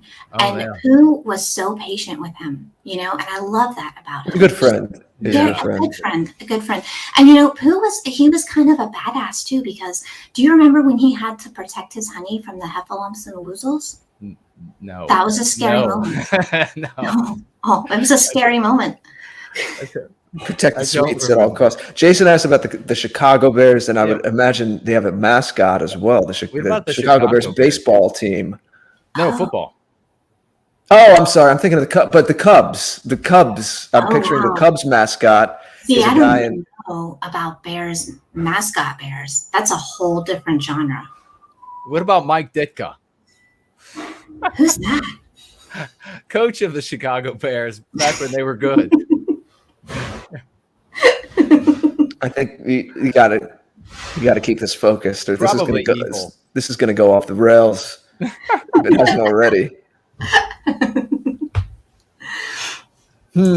So who thinks that this whole claim about this Snuggle Bear being evil is actually, and having bodies in the basement, is actually Carlisle trying to admit some things about herself? Oh my gosh. Screams in the chat for that. Oh, see, friends don't say that kind of thing about friends. That is he just turned that around on you. This is This is like a dream analysis. Now, Jason's taking the route of you're every character. It's all about you. This is your subconscious. This is really deep now. I just am terrified of the snuggle bear. The veil is thin. Have you ever had a nightmare about the snuggle bear? That's a good I question. have never had a nightmare, but I You do will now. remember being very little and hiding under the kitchen table because somebody had bought fabric softener, snuggle softener, and put it on the kitchen counter, and I was terrified to walk through the kitchen. All right. What about this? I'm going to tie this into the last tap that you were on. You were telling us again about Brian, your Labrador, Black Lab, right? If I remember correctly, your dog. Yes, sir, and he's here. He's listening. He's being a good boy tonight. What is it with you and bears? Because he was walking around. We heard him. I said, man, that sounds like a big Labrador retriever you have. And you said, yeah, he's basically a bear. I know. And somebody called him a bear today at the vet, too. This lady was like, he looks like a little bear. Okay, but we're working on that. He went and got his Bordetella shot today so that he can start daycare on Monday because he has that, that COVID weight that he put on. And he's got to get out there and he's got to lose some pounds. So the vet did not have a happy face for me today. He thinks I'm feeding him all this stuff. And I'm like, no, Brian's just like helping himself. Like, I swear, while I'm sleeping at night, he's downstairs, like, cooking meals. I don't know what he's doing. Well, he's a half-trained service dog, from what I remember. Exactly, so, yes. So he actually passed the cooking module with flying colors. Apparently. You go down at 3 a.m., he's making himself pancakes. Right. Bringing nothing, right, to the person he's taking care of. Right? Bears. What is it with you and bears? This is what I'm getting at. It's what is it? Your spirit animal? What is the thing with you and bears? I don't know what the deal is with me and bears, but as long as as far back as I can remember, I just remember being terrified of the snuggle bear. Like that was a thing. Yeah. Well, that we've established, yes. And I don't know what the deal is with the other. Like I always loved Winnie the Pooh. I mean, we weren't allowed to watch many cartoons when I was little because we didn't have TV. But we were allowed to watch, like my mom would buy certain movies and stuff. And so I got to watch the Winnie the Pooh movie, and that was one of my favorites. And so I would watch it over and over and over again. So. Well, we can agree on Winnie the Pooh. Someone's asking about panda bears. That over in Asia, that's like a whole different thing, panda bears. Oh my gosh. My friend says that all the time. She's like, whenever people are sad, she's always like, are you a sad panda?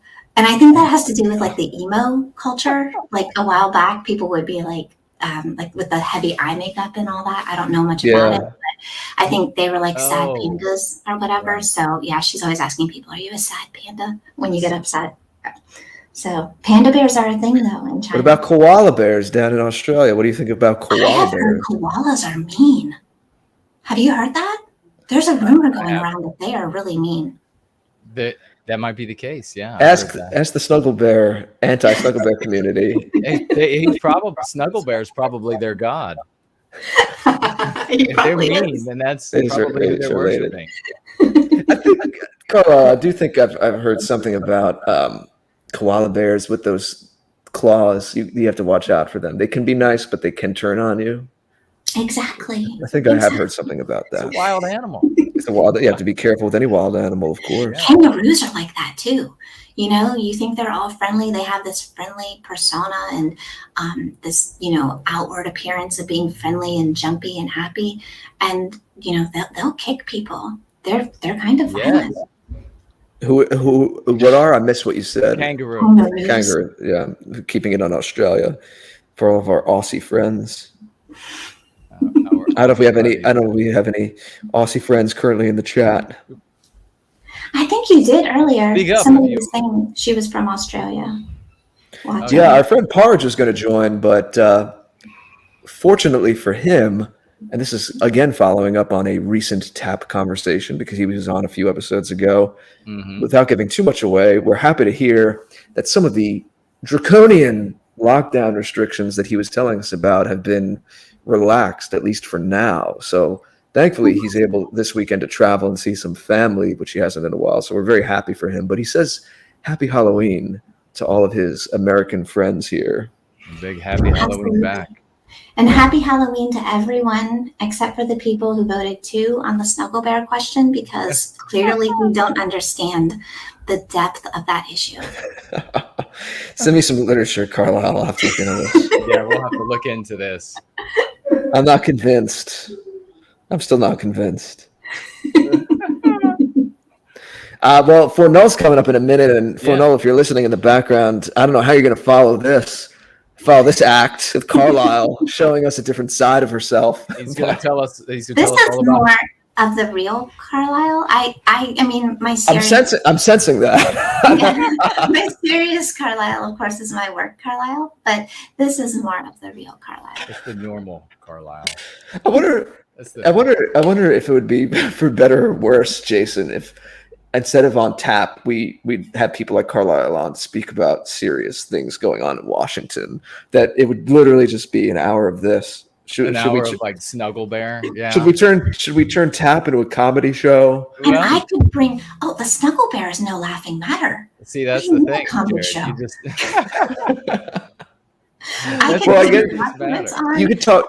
You could get on Going Free tomorrow and talk to Jason about Snuggle Bear. Then, if it's so serious, I could bring documents on the tap for you, showing you that Snuggle Bear is evil. I could contact other people who might also have an inside look at this, and get pictures of the real Snuggle Bear. You know what he looks like when he's not on the box and not modeling. So, I wonder if you're privy to classified government documents that has information. I'm going to see. I do have clearances for some things. I'm going to see if it also entitles me to look into the Snuggle Bear question. The Snuggle Bear question is actually the last red pill. Yeah, that's right. It's at the top of the pyramid. We're getting it's Halloween, so appropriately we're getting very esoteric right now. Well, Carlisle, I think probably on that note, that Snuggle Bear rules the world from the top of the evil pyramid. Absolutely. He's the guy behind the guy. Yeah, he is the guy behind the guy. He's the puppet master. That's oh my gosh. Somebody in chat said, I bet Alex Jones has the documents about the truth about the Snuggle Bear. I bet he does. But he does. I'm sure he's working for the Snuggle Bear. Yeah, he's sitting on them. That's the thing. He's getting paid by the Snuggle Bear to stay quiet about the Snuggle Bear question. Next up on tap, the classic debate about pineapple and ham on pizza. I don't know, ForNull, if you're listening, you have a tough act to follow here. Carlisle, you brought your A game. I appreciate it. And happy Halloween to you and Brian, you're a bear of a dog, and your loved ones. Promethean Halloween.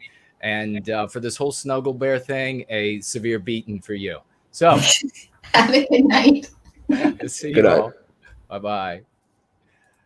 All right. Well, real quickly, what I'm going to do before we bring ForNull and Jared is for a couple seconds, I'm going to back you out, and I'm going to stand up with my shark costume so everybody can see it. Sound good? Here we go. All right. The shark costume.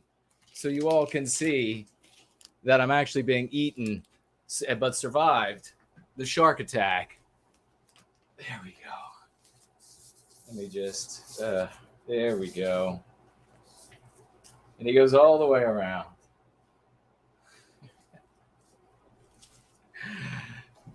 The shark attack.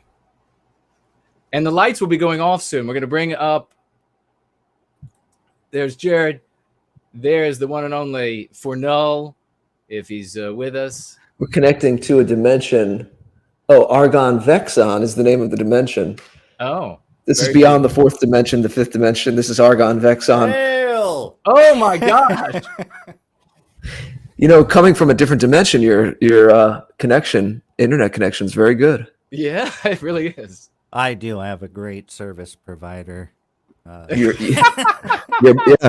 mind, apparently, if you're a wizard. That's right. It's like Dune, where they can just see to the point they want to go, and then with their minds, they project themselves through space to that point. Well, I was worried about Carlisle being a tough act to follow, but I guess you're bringing your A game too. We appreciate that. Welcome, ForNull. Thank you. How's it going, you guys? Good to see you. It's great to see you, brother. Let me put I'm going to put this over here. So when I'm looking at you guys, I'm also looking in the same direction as the camera. Okay, cool. So, yeah, you know, I was a little upset hearing about you guys getting on someone for their immutable characteristic, this anti-snugglebearism. That is an immutable characteristic. You know, we have to, Carlisle, I know you're still listening to the chat. You could have put Jason's YouTube channel at risk. Yes. You're in here snugglebear huffing, and I don't, you know, I get it. You don't want snugglebears projecting their biospirit on our environment, but we have to do this the right way. We do have to do this the right way. We got to talk about Snugglebear's actual deeds and thoughts and actions rather than just his immutable That's right. Look, when Snugglebear is anti-white, we call him out. When he does something that's positive, then we praise him. We can't get on him about his immutable characteristics, though. You know, we have to protect the channel. Indeed. That's right. That's right. So, ForNull, how are you doing, brother? I'm doing great. Heck yeah, it's a weekend, so just kicking back, hanging out, watching the show. Was busting up listening to you guys talk to Carlisle there. So, What? Why didn't you wear a costume? I thought you were going to wear a costume tonight. yeah. Well, you know, this costume, it works because of the natural eyebrows. So, you know, Mrs. ForNull calls me Dumbledore sometimes. So, okay. if I don't shave my eyebrows, they get huge and they're white. So I figured, hey, I'll be a wizard. That's a sign of that's a sign of virility. There you go. He has a sign of virility. Yes, indeed. He has thick, No more bedroom talk. thick, healthy eyebrows. No more bedroom talk. It's almost like an Oompa Loompa at this. If I do there it you like go. that, I don't want to be an Awesome. Oompa Loompa. No, it looks fantastic. It actually looks real. I'm an Oompa Loompa right now, but no one can see it. With every guest, I change costumes. But Yeah, unlike if somebody didn't know that, that's what's happening. unlike you from your Awesome. other dimension, I have to keep the internet. I have to keep the internet lower bandwidth right now. So These okay. no visual for me. These two guys did do some wizardry, folks. If you didn't know it, they just came out with a magnificent song, Eye to Eye. I want to hear about working together and producing that song, but maybe we should play it first for everybody. How Yeah. does that sound? Okay, so the first thing I have to do is I'll mute myself, turn off the echo cancellation, then I'll play the song. So here we go, folks. He's cursing me because I taught him about echo cancellation.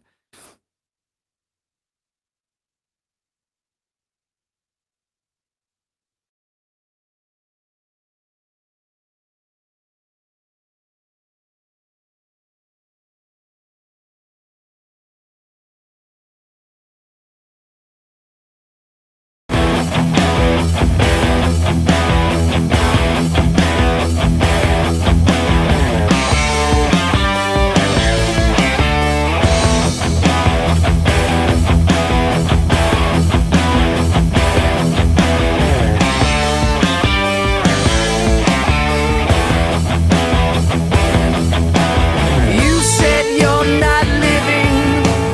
Watch the world while sitting. I know what you're bidding with your time. Get out your pity. I know a better place. I won't leave you halfway.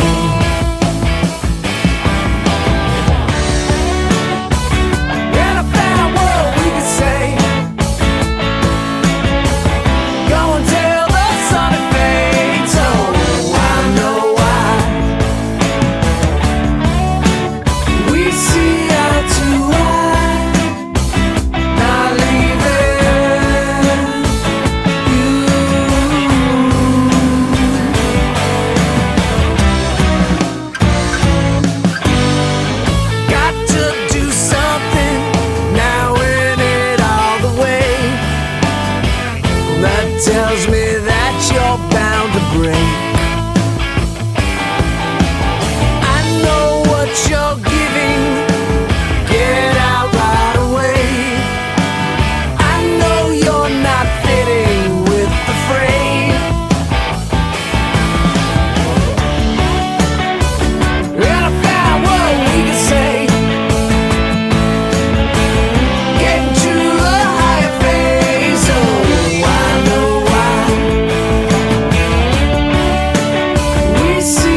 Nice. That was awesome. How did it sound?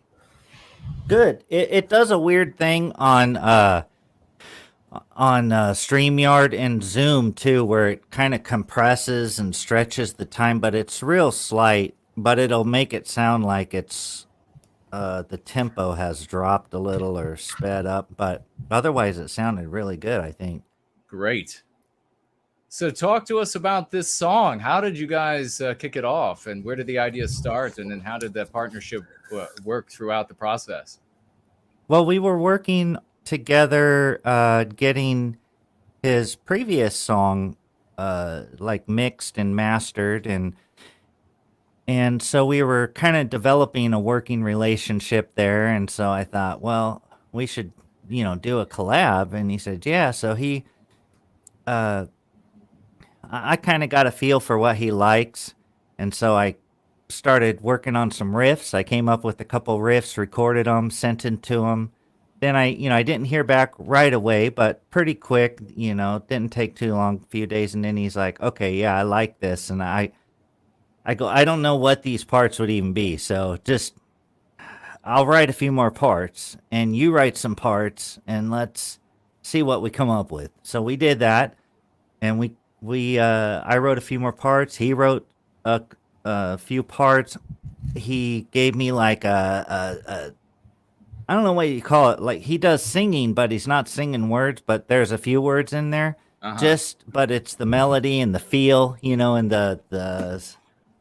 the rhythm. So Right. He doesn't know how to fit words in, but he's just testing it out.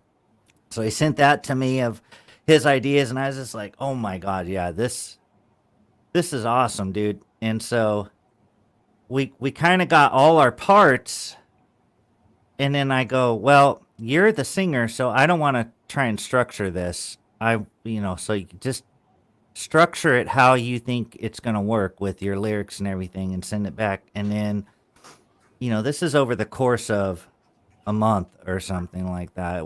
It took a while, and he was working on other things. And so he comes back and he's got the song all stitched together from all the pieces exactly in this structure. Like he cut little parts out and moved them here, and it was really impressive what he sent back to me. And I just thought, oh wow, like I love this is the demo right here. So now we get to record this for real. And then we did that. And I don't know, Jared, if you want to add anything or Yeah, no, it's always interesting to hear someone else's description of it. It was totally a collaboration, writing the music and playing things together. I don't think either of us want to break down and tell you exactly who came up with what part. It's more fun for people to kind of guess or not know. Yeah. But it's like that old line. I'll paraphrase something we were talking about baseball before, that the old Yankee Yogi Berra said. It's one of these things where it was 90% ForNull and 90% me. It's totally That's right. It's totally it is an out and out collaboration. Like he said back in the summer, he helped. I consulted with him for his expertise to kind of just sonically tweak what's in us as I was putting the finishing touches on us. So a little bit of like production consultation. And he very graciously last year helped me get set up in general I was changing the kind of software I use and the setup, and he's very good with the technical stuff. So we had even talked previously, going back more than a year ago, about things like that. And then, as he said, helping me put the tweaks on what's in us, helping me make it sound a little better. The last official Great Order release from a couple months ago. Then this became a collaboration. He sent me like that intro riff, that first thing that you hear where there's no singing over it, just the dun-dun, dun-dun, dun-dun, dun-dun. Right. And then the verse, the chords of the verse, like that was kind of the meat of it, the first parts. And then he explained what was going on there. But I have to thank ForNull, because there's always, we do collaborations because it brings different things out of you, of course. And for me, I have to say that it gave me a chance to explore some vocal things that I'd wanted to or I've tried in the past, but it helped me bring them home a little bit more. It was this project. There's always different elements to it, but for me, the main thing for this was it was so much fun for me to sing. What he was talking about earlier, Jason, I've explained this to you, is I'll often do phonetic vocals, so nonsense, not words, but just to get the shape of how the melody is supposed to sound, and then I'll kind of fit words around that later. I don't have an exact way I always write songs, but that's one of my go-to ways of like approaching the lyrics and the melody, the vocals. So it was just so much damn fun to sing, even before I had the words. Just when it was these utterances, these phonetic utterances, I could just see what it was bringing out of my voice. Things I tried with my voice when I was a little younger, but didn't have the maturity to do, or I wasn't quite there yet. And it made me step up and do that. It brought something different, exercise some different ways I could use my voice. And I feel like I found some new things or hit a new gear with it, use my voice in different ways. So I definitely want to thank him for that. That's one of the greatest things about collaboration, is when it helps bring that different thing out of you that you were maybe looking for. Totally. Yeah. I mean, I can't sing like Jared George. So it was just awesome to have the song come to life that way, and hearing what he was coming up with, just like, oh my God, this is awesome. This is like a modern classic rock song or something, you know, and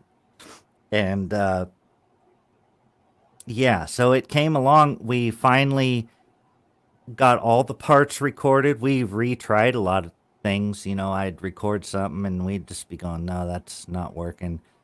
So try it again. And I told him right from the start, I'm like, just hit me with all the feedback. Like, I want you, I might get overwhelmed at times. I might get frustrated, but I want to push and just make this as perfect as I possibly can. And so he did.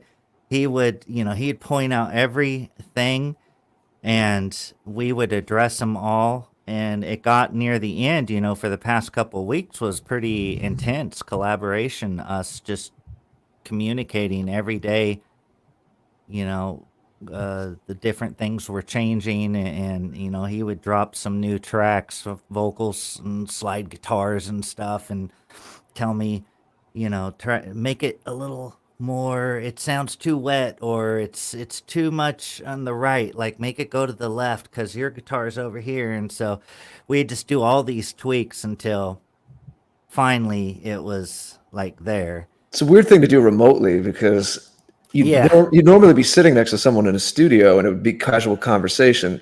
Let's try this, put that effect on this guitar, like he's saying. When it's over messages, sometimes it sounds more intense or more demanding than it really is. So you do have to have a bit of a rapport with the person, because everything just sounds colder. You know what I mean? When it's over a Telegram message or an email. But no, we had as I explained, we've been communicating about music for a year and a half now. So there's definitely a trust and a rapport. And it's always about the same thing. And I know we both have the same philosophy. It's about serving the song. You know, no one's going to throw in like a 5-minute solo just because you want to show that you can play guitar that well or something. If it doesn't fit the song, It has to fit the spirit of the song. And as soon as he sent it to me, it had this classic Southern rock thing. I heard some slide guitar in there. I heard some acoustic in the background to just give it a little more liveliness. And it's on both of our channels right now. We're going to set it up on Spotify and the streaming services too, but it's kind of this soft release just for people that know us around these parts. So it's on both of our YouTube channels. It's on my SoundCloud. JK160 asked me about Bandcamp. We'll get it there. So those places, those familiar places, and then it'll get on the streaming services in a couple weeks too. So look out for social media posts from us, because it always helps if you guys are on there. If you go listen as soon as it's put up, it really helps the algorithm. Like within the first 24 hours, Spotify looks for that there's activity, or if you put it on your own playlist, that helps a lot too. But yeah, the only thing we can ask, if we're getting good feedback, if you like it, share it around. You know, it's got to be word of mouth, and A lot of people today say that, good rock music is few and far between. So if you do like that kind of genre and you like the song, then we always appreciate you sharing it around and maybe getting it to some people who wouldn't have heard it otherwise, that we don't know personally, or we don't have reach to. Yeah, and thanks to everyone who has written comments and all that nice things to say, and feedback and everything. I love reading all that stuff. So thank you to everyone, for your guys' support on that. It's real nice. Well, it's a rocking, kick-ass song, and we really enjoyed. So, folks, let's get a big round of raucous emojis for these gentlemen, their collaboration, that magnificent piece that we just played, and we'll be playing more of, absolutely. But we got Brant waiting in the backstage for no final thoughts from you, dear brother. Oh, just, I do a weekly stream, Dragon Synth Adventures, play ambient, medieval music, medieval synth, folk. Medieval synth. They had synthesizers in the Middle Ages? Well, in these people's imagination, they do. So, hey, we've always been people with big imagination. That's right. So that's every Monday at 8 p.m. Eastern Time. And we have a great community, a lot of people from Go Free in the chat, and it's a real, friendly chat and fun. So that's on DLive.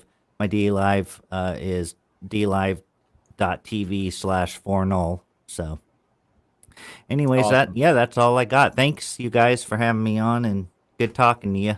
No, thank you, brother. You are a true legend, hero, and God in service to our well-being. We thank you for everything that you do. All right, thank you. Promethean Halloween to you. Nice speaking to you. Now we can chill out a little bit after all these intense conversations about making our song. Dude. It's nice to have it out there. We're gonna do another one. We have to do another one. But all right, you guys. All right, see you, brother. All right, happy Halloween to you and yours. We'll talk soon. We have, folks, the one and only Dean of School of the West, Brant Danger, has his And what costume are you in, brother? This is my cheerleading outfit from college. I wasn't afraid to wear it. Carlisle, you're being shown up right now. Yes.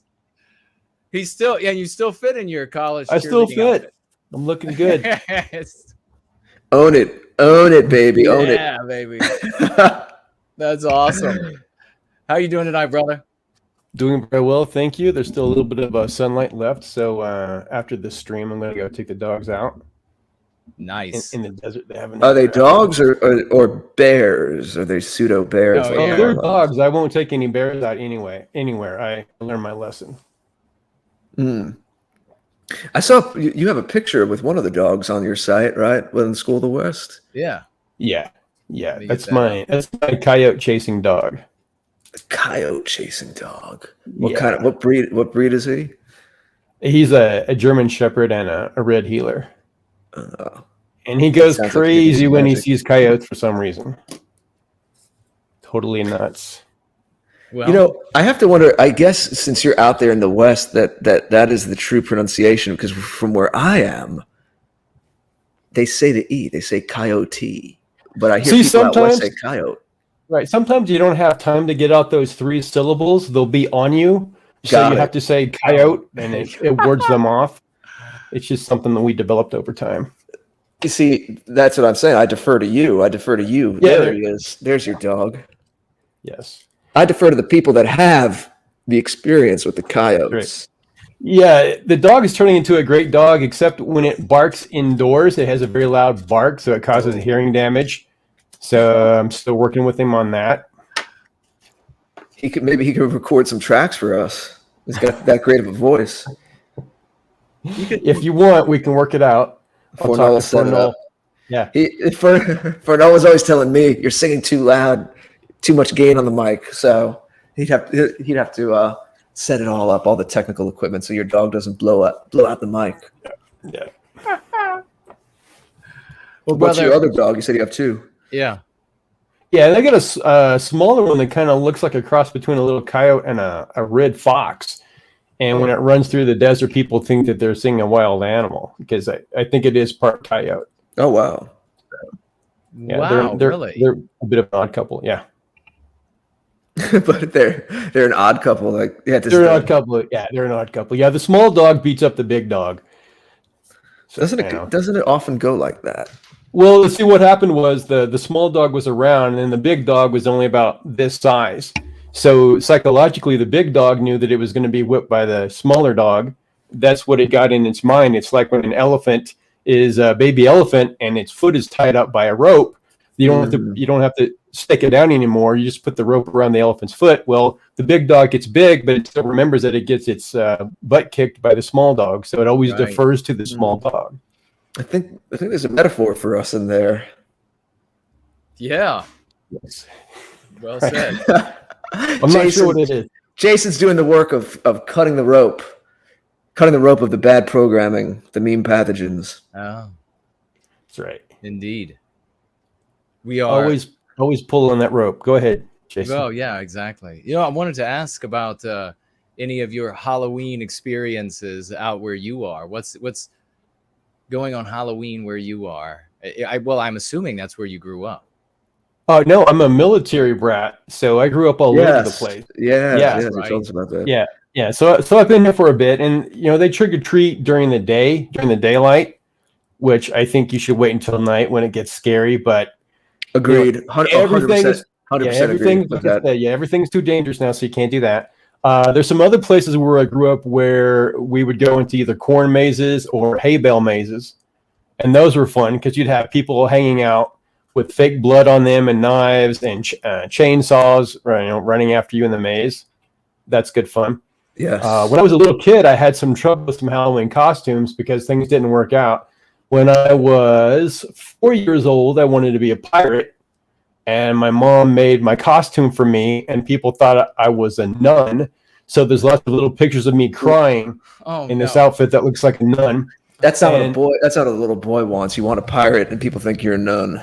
That could be traumatic. Yeah, it got worse than that. When I was in the 3rd grade in school, we were supposed to dress up as a literary figure for Halloween before the Halloween events that night. So I wanted to be Lancelot. So I wanted a suit of armor. Now, you would think that a parent would understand that when they say they want to be Lancelot. So what did my mom do? She made me this little tunic that was kind of like out of this potato sack that had a little straw belt, and it kind of looked like a skirt. And she got me some pantyhose and some of those funny shoes with the long pointy toes. Oh no! And I did get to use a mop handle as a spear. My dad made a little guard on there, like a lance. But all day long, the kids at school were asking me, why was I wearing pantyhose? So that was a bad day. And I didn't go to my mom anymore about Halloween costumes.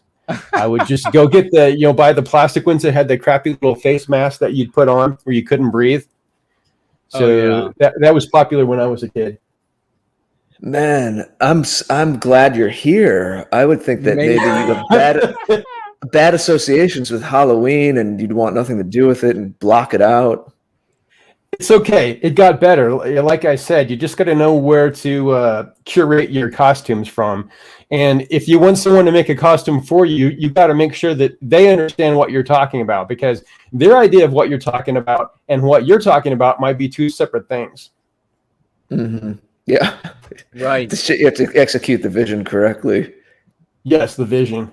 The vision. And I agree with you 100%. I know Jason might remember, I've said this on past Halloween shows. So I'm very much into the gothic element of Halloween. So when it came to costumes, I always had to be something scary. But on that note, specifically to what you mentioned, had to do trick-or-treating at night. I think one year my mom tried to push this BS, frankly, BS, when I was a kid, of starting the trick-or-treating before the sun went down. And I said, absolutely not. I will terminate my contract with you as your son if we go ahead with this. Halloween trick-or-treating has to be done at nighttime after the sun's gone down in the darkness of the cover of night. Yep. Exactly. Spooky. It's got to be spooky. Yeah, the spirits are not going to come out during the day. The whole aura of it is completely cattywampus if you don't do it at night. Plus, when you do it at night, it's kind of confusing. You got kids running around. They're going to drop some of their Three Musketeer bars on the roads. You can pick them up. Part of that confusion is a part of the draw of the Halloween. It's the fog of war. It is the fog of war. It's the fog of Halloween, really. Yes. See, I'm glad to speak with somebody that gets it. Yeah. Oh, We used to go out. We'd have like a pack of little boys, and we would raid each house. And there was nothing. There were a few things that were more fun than wondering about a house. Are they handing out candy? All the lights are off. Let's go pound on the door. Yes. Who's gonna go pound on the door? what I would do with my friend when we were trick or treating on base is if our dad was taking us out or his dad was taking us out, I'd come up with a plan and I'd say, look, this is the places on the base that are going to have the most houses where they're giving out candy, and we're allowed to stay out like an hour and a half. So this is our plan. This is our road plan. So my friend and I, we're going to hit this side of the street and this side, and then we're going to meet you here. We want you to pick us up and then take us over here, and we're going to boom, boom, boom, boom, boom. We're going to keep going because our time as trick-or-treaters is valuable, and we want to amass the largest amount of candy possible. So I took it seriously. This sounds like military precision. Military precision. Breaking to these blinds. You really are the son of a military man. That's right. Yeah, it's genetic. Yeah. How have you seen Halloween change since you were young to today? Well, probably like we've seen everything that is celebrated in the Western world, it's become commercialized. Right.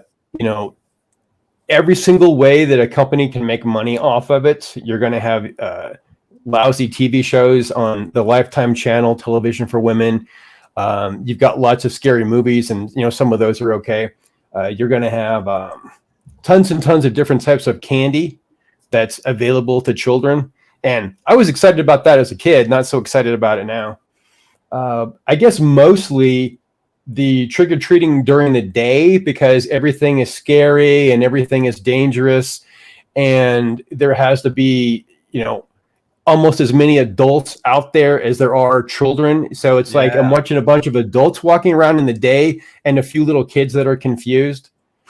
So it's just, it's not the same. And when I was a kid, the schools that I went to, at least in elementary school, we would have Halloween parties before Halloween, usually the Friday or the Saturday before. And these were big shindigs that the school worked on for quite a while. And there would be haunted houses, there would be rooms with little strobe lights and dancing, and there'd be places where you could compete for prizes and win candy and all sorts of stuff. And the kids would just go ecstatic crazy. And those are some of the best Halloween memories that I had. Yeah. You ever do haunted hay rides? Or is there no hay? Were you out in the desert? Not a haunted hayride, but like I said before, in some other places where I lived, there were haunted cornfields and haunted hay bale mazes, and those are a lot of fun because you get out there and it's totally dark, and there's a million places for people to hide and pop out with a chainsaw next to your head. Now, I'm pretty sure they took the blades off the chainsaw, but you don't know, so it's like right next to your head. It gets your attention. And then as you're walking through the maze, you hear these screams all over the place. People screaming and running. That's cool. Jason, you ever do the haunted hay rides? Yes, one time there was a haunted hayride I went on, and it was the people running up and screaming at you. And, but I know, what I did do is in high school I was as an athlete. And I went into the trainer's room to get taped up, and you mean like the mummy? Sorry, you mean like the mummy? The what? Taped up like the mummy? Oh, taped up like the mummy. No. I don't know what I was having taped. Probably my ankle or something. And anyhow, one of the kids had put on a monkey costume, like a Bigfoot costume maybe, and leapt out of a closet, and I accidentally punched him when he jumped out at me. It was I didn't get him really good, but just when he flung himself out at me, I just had a reflex and threw myself backward while throwing a punch at him. I definitely did not expect a Bigfoot to jump out of the closet.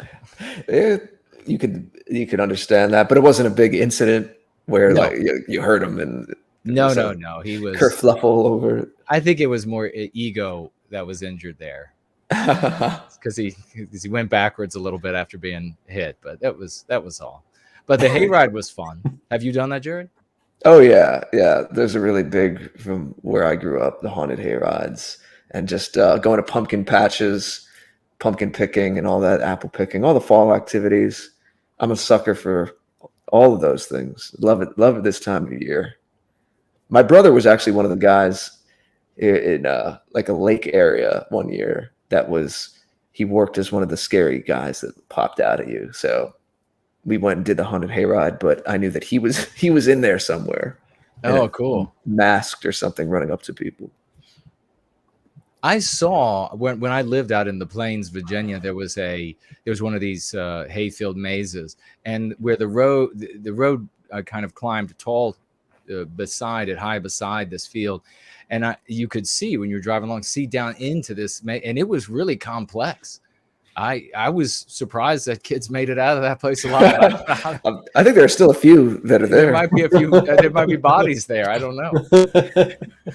Well, according to Carlisle, there are bodies in Snuggle Bear's basement. Right. So well, we have that's a lot of probably what's at the investigations. heart of the maze is Snuggle Bear. Yeah. It's the final boss. Oh my God! It's like the Minotaur. It's like a new the Minotaur myth, a new take on that. Yeah, But the I'm glad to see you Minotaur's still fit your cheer, not compared to Snuggle Bear. He's the real Yeah. guy behind the guy. As we said. I'm glad to see you still fit in your cheerleading outfit, Brant. It's not colorful, but I guess your school just went more for the beige. Yeah, we didn't Earth really have tones. enough. We didn't have enough money to buy new outfits, so we just got it from Goodwill. So actually, everyone on the cheer squad looked a little bit different. It was very diverse, I guess. Yeah, it was diverse. It was the diverse cheer squad. Yeah. Nice. Take that, Carlisle. Yeah. I'm sure all the other cheerleaders had the exact same colors and outfit on, but Brant is with the diverse cheer squad. That's right.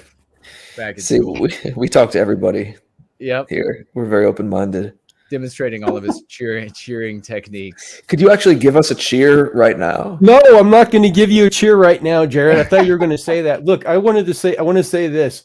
When I was like, I appreciate cheerleaders later on, like all boys do. But when I was in Little League, when I started off, like the pictures that you saw with Jason that he had up a couple months ago, I hated cheerleaders because, sometimes we'd be getting our butts kicked on the field and I'm walking over morose to the sidelines and the cheerleader, hey, that's okay. That's all right. And I thought, you're not even watching the game. Like, you don't care. You just care about cheering. You're just programmed. You're just programmed to cheer. Yeah, it took me a while to appreciate cheerleaders. But then all of a sudden the penny drops. Yeah, it's like, oh, okay, cheerleaders. That's all right. I get it now. No, you can stay. You could stay. Yeah. Understood. Raw, Oh, the I one- know one. Yeah, Raw, sorry, go Reed, ahead. kick him in the knee. Raw, Rass, kick him in the other knee. I remember that one. That's a down home cheer. Yes. Tried to get the girls to cheer it all the time. I think I actually had an appreciation for cheerleaders earlier than I should have. I think that it probably. Did that help? Do you think that helped or hindered your athletic development? Oh, that's a good. Actually, what really helped my athleticism was the band.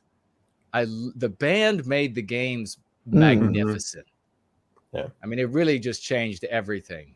The cheerleaders were great. They were great, but the band made it something completely different. And the stands at our high school. I mean, our high school had 3,000 students, and so it was gigantic. I mean, it was like some universities, some of the smaller universities, colleges, and both away and home stands were just colossal, and So the band would be out there and they would rock, and the fans would be going nuts, and there would just be thousands of people.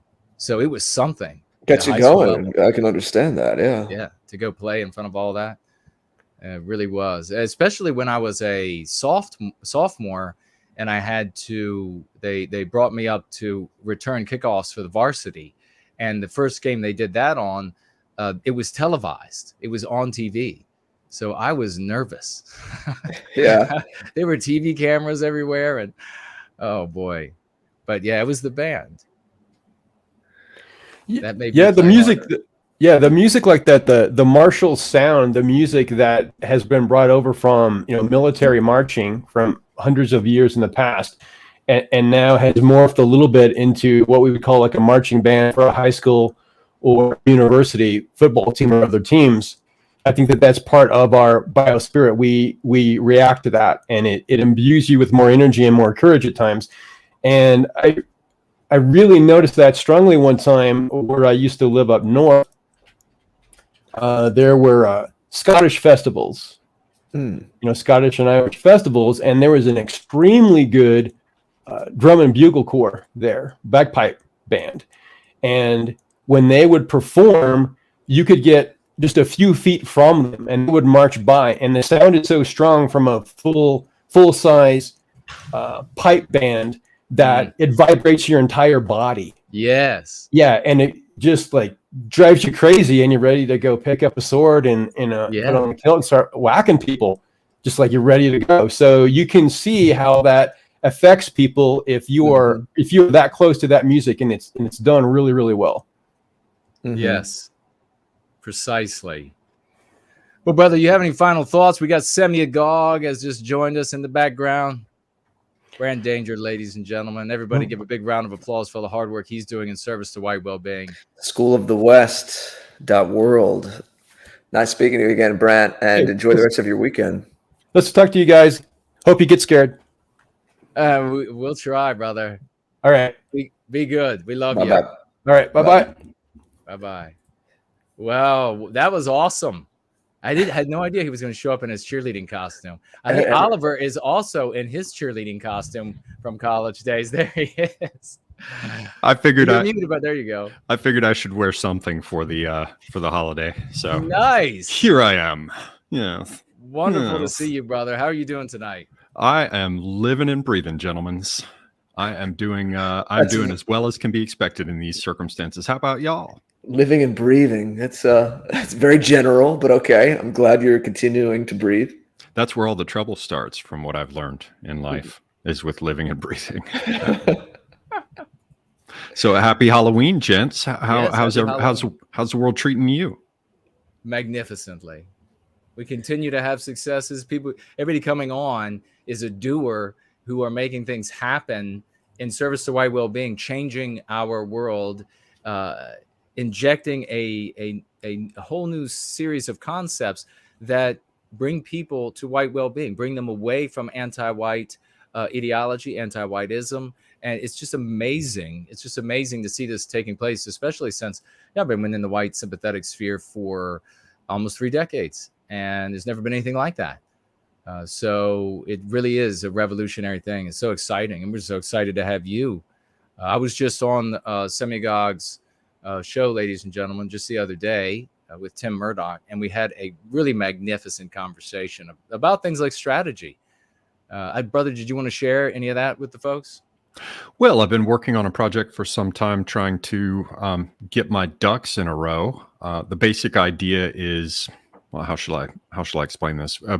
In my professional career, when it still existed prior to the medical circumstances we're not allowed to talk about on this platform, I was basically I was in branding and positioning and strategy, and also to a certain extent, cattle though, not cattle. No, indeed, except sort of metaphorically speaking, in the sense that which we've spoken about. Yeah, several times, at least here and there. Yeah.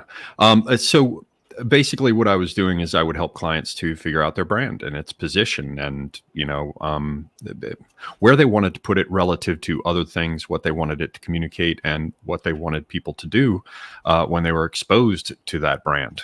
How they should react, what kind of behavior they wanted to drive. And when you do that with a client, with a client that is intelligent and allows the necessary amount of time to do what you need to do, you bring in different kinds of subject matter experts, and you come at the problem from a number of different directions. Often they'll give you a request for a proposal or a brief or something, and they'll be like, we need to do X. But when you're better at your job, then you have a better quality or class of client, then you have the opportunity to push back a little bit and say, well, maybe you're not asking the right question, or maybe we should look at this a different way. Maybe up to this point, everybody has sort of framed the issues incorrectly or partially, or, in any case, there's some, they like to say white space, that we can, I guess that fits here. The negative space that you have to take a look at to see that there is something heretofore unnoticed that could be an opportunity. And so in the course of that kind of work, you sit down and you go, okay, what are we really dealing with here? And you come at the problem from different directions. As I said, you bring in different subject matter experts. And then once you've sort of filled your forebrain, so to speak, with all the new information, you give it a little bit of time to digest and think about it. You come back, you work over your notes, you revisit it, and you try to bring it together as a whole again. And then hopefully at the end of that process, you can turn around and say, okay, we have a new insight here. We see that that's actually about this other subject. And to give an example of that, we once did work for a very, very big international sportswear and athletics brand. Did they make cheerleading outfits? Oh, I heard that part about cheerleaders. Yeah. God bless cheerleaders. Absolutely. They're almost as good as sucker girl thighs, but I don't want to get all risque and ribald here. What? What was that? Nothing. Absolutely nothing. So with this one client, they were like, we're trying to figure out why everybody exercises. And, at the beginning of it, I was like, we're working out and all the rest. And I said, had anybody looked at stress? And they're like, oh, well, we do have one segment that we've, sort of broken out that exercises based on a stress response. But that's not really interesting for us. So let's see, US, France, Germany, Russia, Korea, and Japan later, however many countries that was, we came back around and I'm like, all of it, everybody we talk to refers to dealing with a stress response. And then I sat down and I said, well, wait a minute, stress responses break out as fight, freeze, or flight. And let's look at the different types of exercise regimes that people get involved in. First off, runners are the most common. Not hard to draw a parallel there with flight, right? And that got underscored for me because a group of anti-whites once called a friend of mine who was coming home late at night, married woman. She was coming back to her house after being at some bars and was going to her door. And some people in a car called her over and then jumped out and started to slash her and cut up her throat and caused all kinds of... Yeah. And she immediately took up running after her recovery. And even became quite a good marathon runner. She did live through it. Thank God to hear she recovered. Yeah. Yeah. I mean, except for some very, very interesting scars across her chest and neck. But that always stood out for me as a flight response, right? And then when you start thinking about fight, you think about the guys who all have to grunt and shout as they lift weights in the gym. You think about things like boxing or martial arts. But then you've also got yoga and things where you got the idea of calmness and composure, which is kind of like freeze, right? Mm-hmm. Just don't move. And so suddenly the whole picture opened up from this really basic insight. And we found that people who were living in cities were much more likely to be heavily involved in exercise. That's obviously a place where you're crammed in one atop another. And you've got, all kinds of stress during the course of the day. You've got the issues of burning up cortisol and other stress response hormones. Anyway, that's a long way of covering it, but I wanted to point that out because sometimes at the end of this long process of looking at the different elements involved, digesting them, revisiting it, talking to people who know about things in their own specific areas, you can come back around and say, wow, there's some things we never even really considered here, and it all comes together as a whole. So for strategy, that's what I've been trying to do. And of course, I had very much wanted to speak to Jason about this because, I'd come across him, as I mentioned in the stream. I first heard about Anti-White through him and through Tim Murdoch right about the same time. And it's just one of those things that's deceptively simple. And I really want to underscore deceptively simple. It's the joke or the riff that I always use is I would have written you a shorter note, but I didn't have time. The thinking that surrounds the use of anti-white is that it has yielded the shorter note. And a lot of people are very likely to come across that and say, oh yeah, it's sort of straightforward, yeah. It's simple. Yeah. What's there? Okay. Anti-white, but they don't look into it because they don't have the background in these sorts of things. They don't know how difficult it is to arrive at. And they're not accustomed to thinking through the different ways in which it can be applied.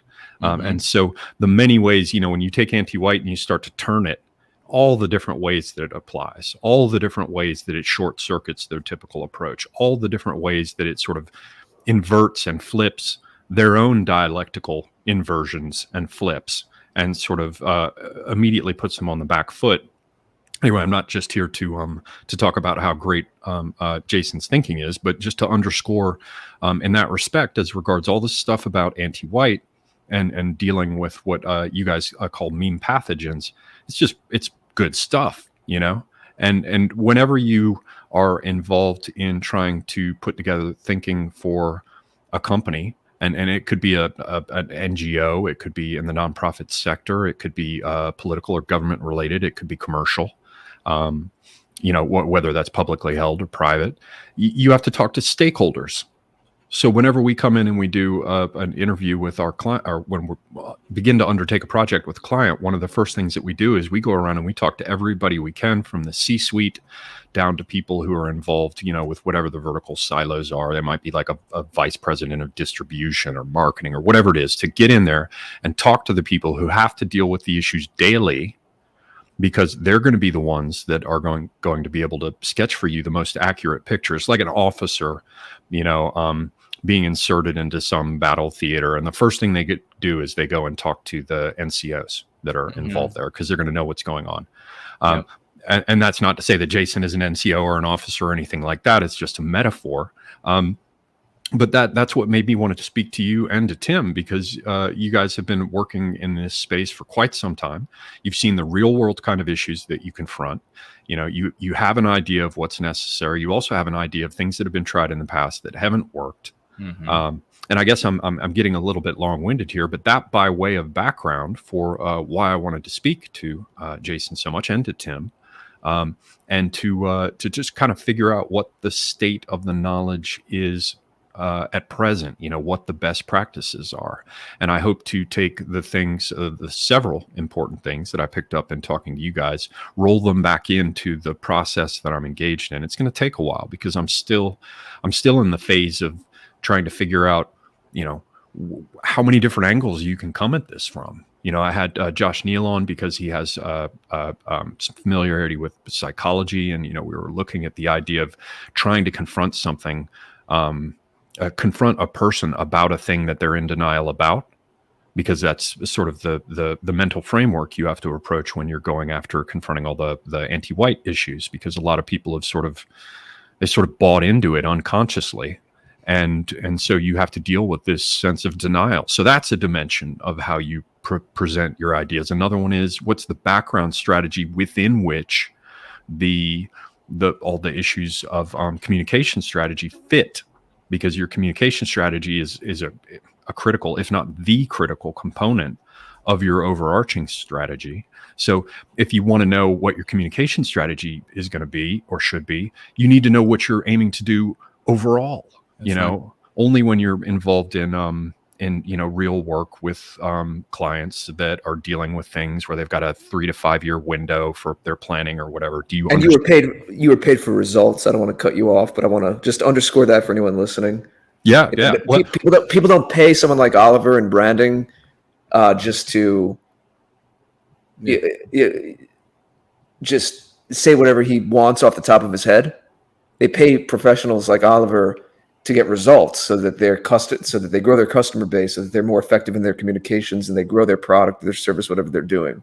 Absolutely. Yeah. Now, I will say in some cases, the clients are just, sort of, let's say suboptimal, and they will tend to dispense with what you say, which was another challenge that I faced. I'm saying is in your professional work, you're geared to look for things that work, not Absolutely. just sit around and fill out. As much as you are a deep thinker, philosophical guy, this is also that professional experience put those parameters on you so that you have that focus and that vision, and thus you see the effectiveness of what's going on here.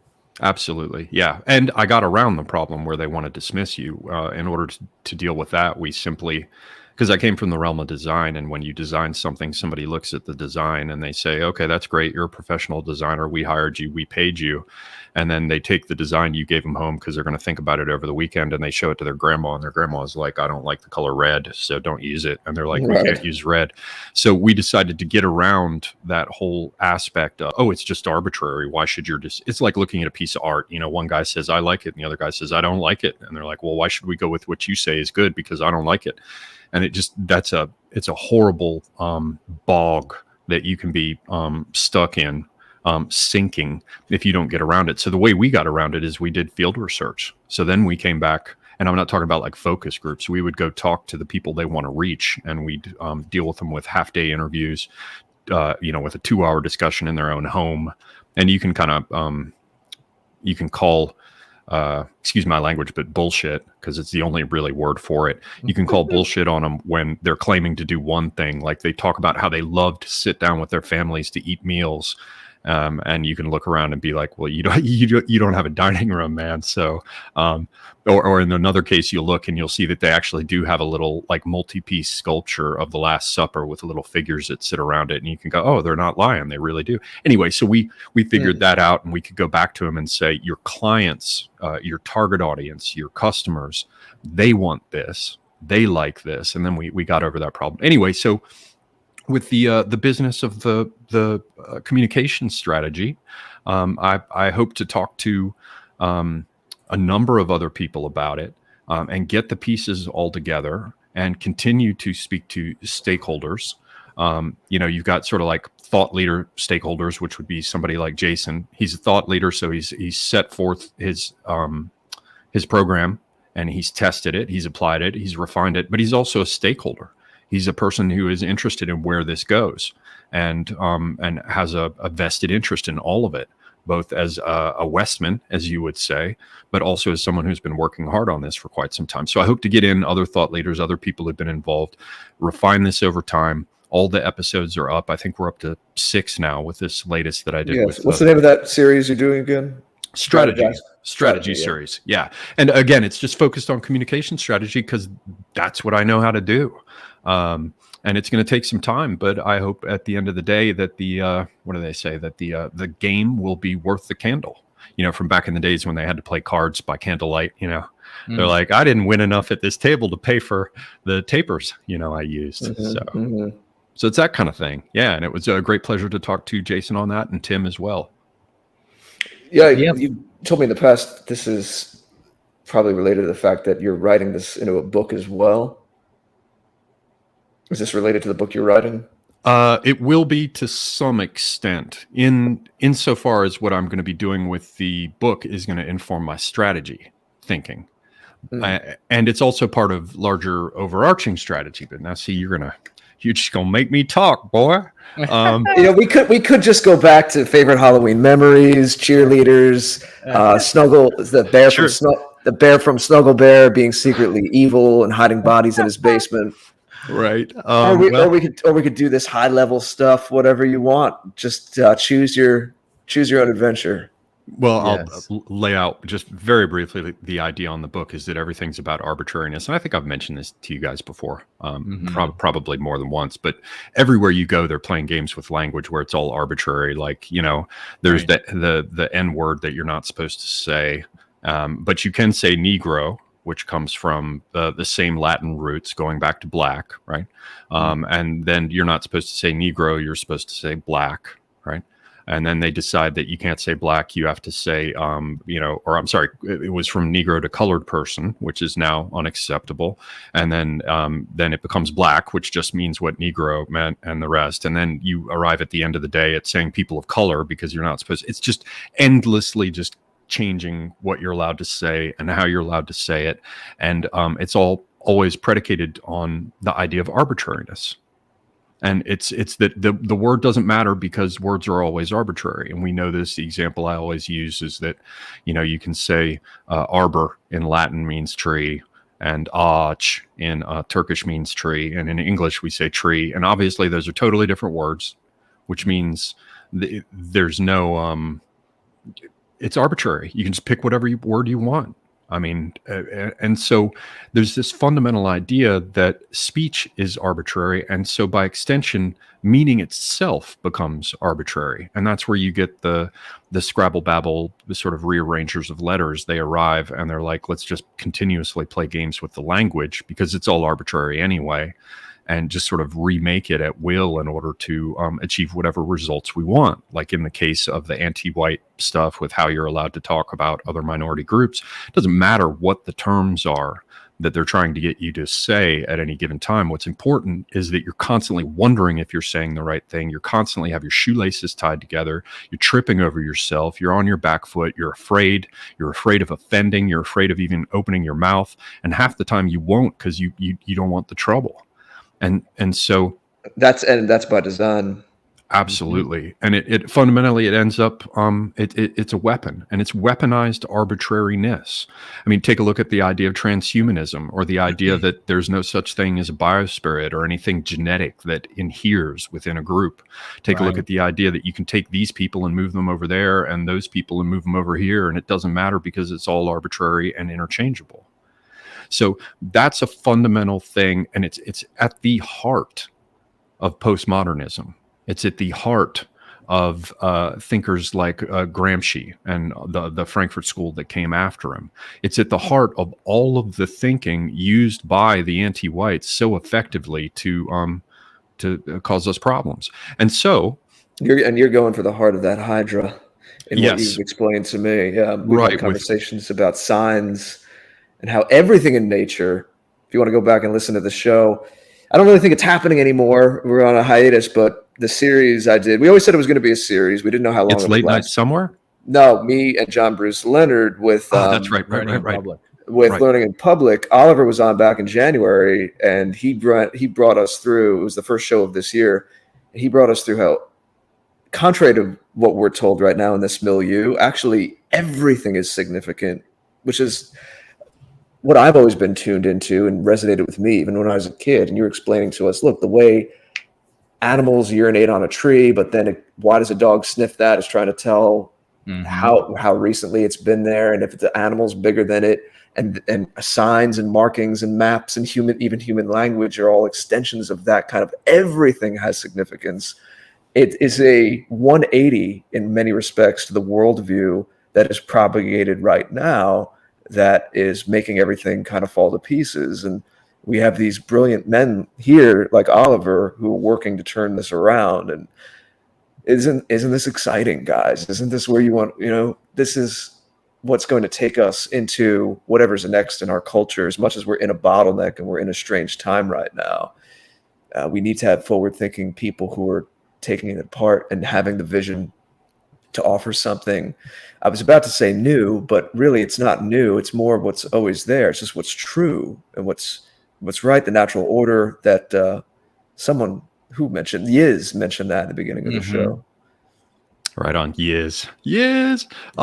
The key is that yes, everything is significant, but also that it's not arbitrary. And I won't go into all this stuff about writing coming first just yet, because that would take us off on a long winding path. And hell, I'm at this point sort of bored about talking about my own thoughts. I'd be happy to hear from you guys. But the key is about the arbitrariness. So if I make this hand gesture, there's nothing arbitrary about it. It corresponds to pushing back and saying stop, like putting your hand on someone's chest. If I come up and I say, I do this nonverbal gesture, this is very straightforward. This is a raised fist.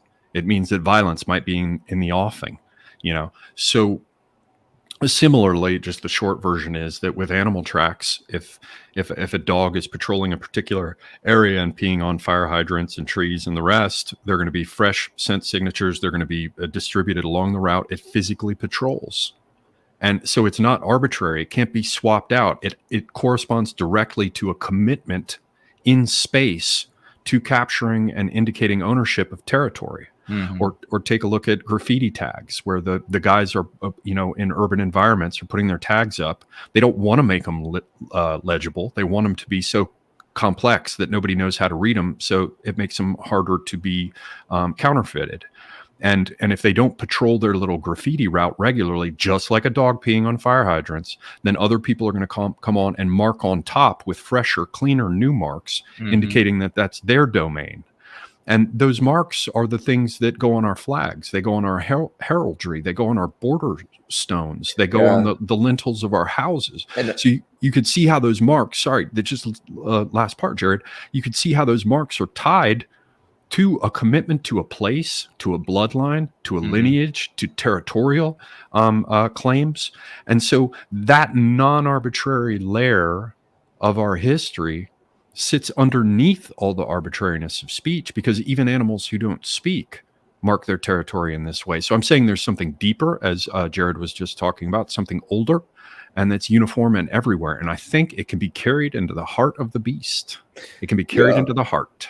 I was just adding that I'd like to point out, when we have conversations like this, territory is not only physical. We think of land and territory physically, but it's also it's everything: psychological, spiritual, and a lot of what Jason offers through Going Free and the vocabulary there, the psychological work, is to free yourself of and get back into your own, claim your own psychological space, because that's been encroached upon by all the so-called powers that be. And so, yeah, I think everyone's familiar with that kind of thing, but it's always a good, especially for anyone new. We have new people all the time. It's a good lead-in to go check out Oliver's work or other conversations we've had in the past, because as much as we like to have these community streams on Halloween, this is the work that we've done. This is the au revoir of what's been built among these different thinkers and everyone in the community. Yes. And it's brilliant to see. So it's always great to speak to you, Oliver. You have any plans for the rest of the weekend before we let you go and bring on our last guest? Tomorrow I have Anteos, a German scholar, who will be joining me. Let me just see what the time is here so I can tell y'all. This will be U.S. Eastern Standard Time. Anteos will be joining me at 4:30 on my channel, Semiogogue, for a stream. We've been doing this thing called Light in Darkness, where we're taking a look at, how shall I say this, the overlap between secret societies and secret services. And there tends to be a considerable overlap. And we've gone back, starting in the Florentine Renaissance with the Medici family and the Neoplatonic and Platonic academies, and the Florentine bankers. And we've moved, so that's, late 15th century, early 16th century. And then we moved from them, and we're looking at, we did look at the Rosicrucians and the 30 Years' War in Germany.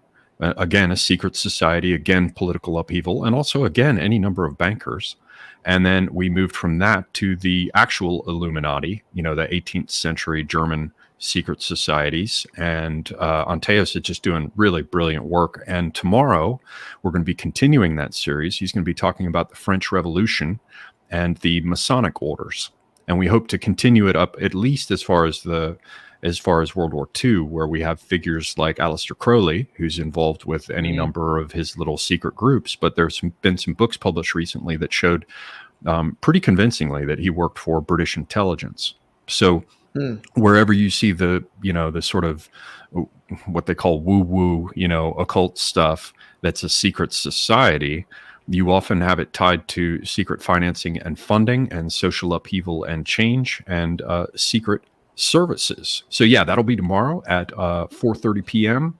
On the Semiogogue channel, and that's it for the moment. Though I expect, and we're still working it out, I hope to have American Krogan on soon to talk about the battle space of video games metaphorically speaking, the battle space of video games with the culture wars, because that's another area where a lot of manipulation is going on.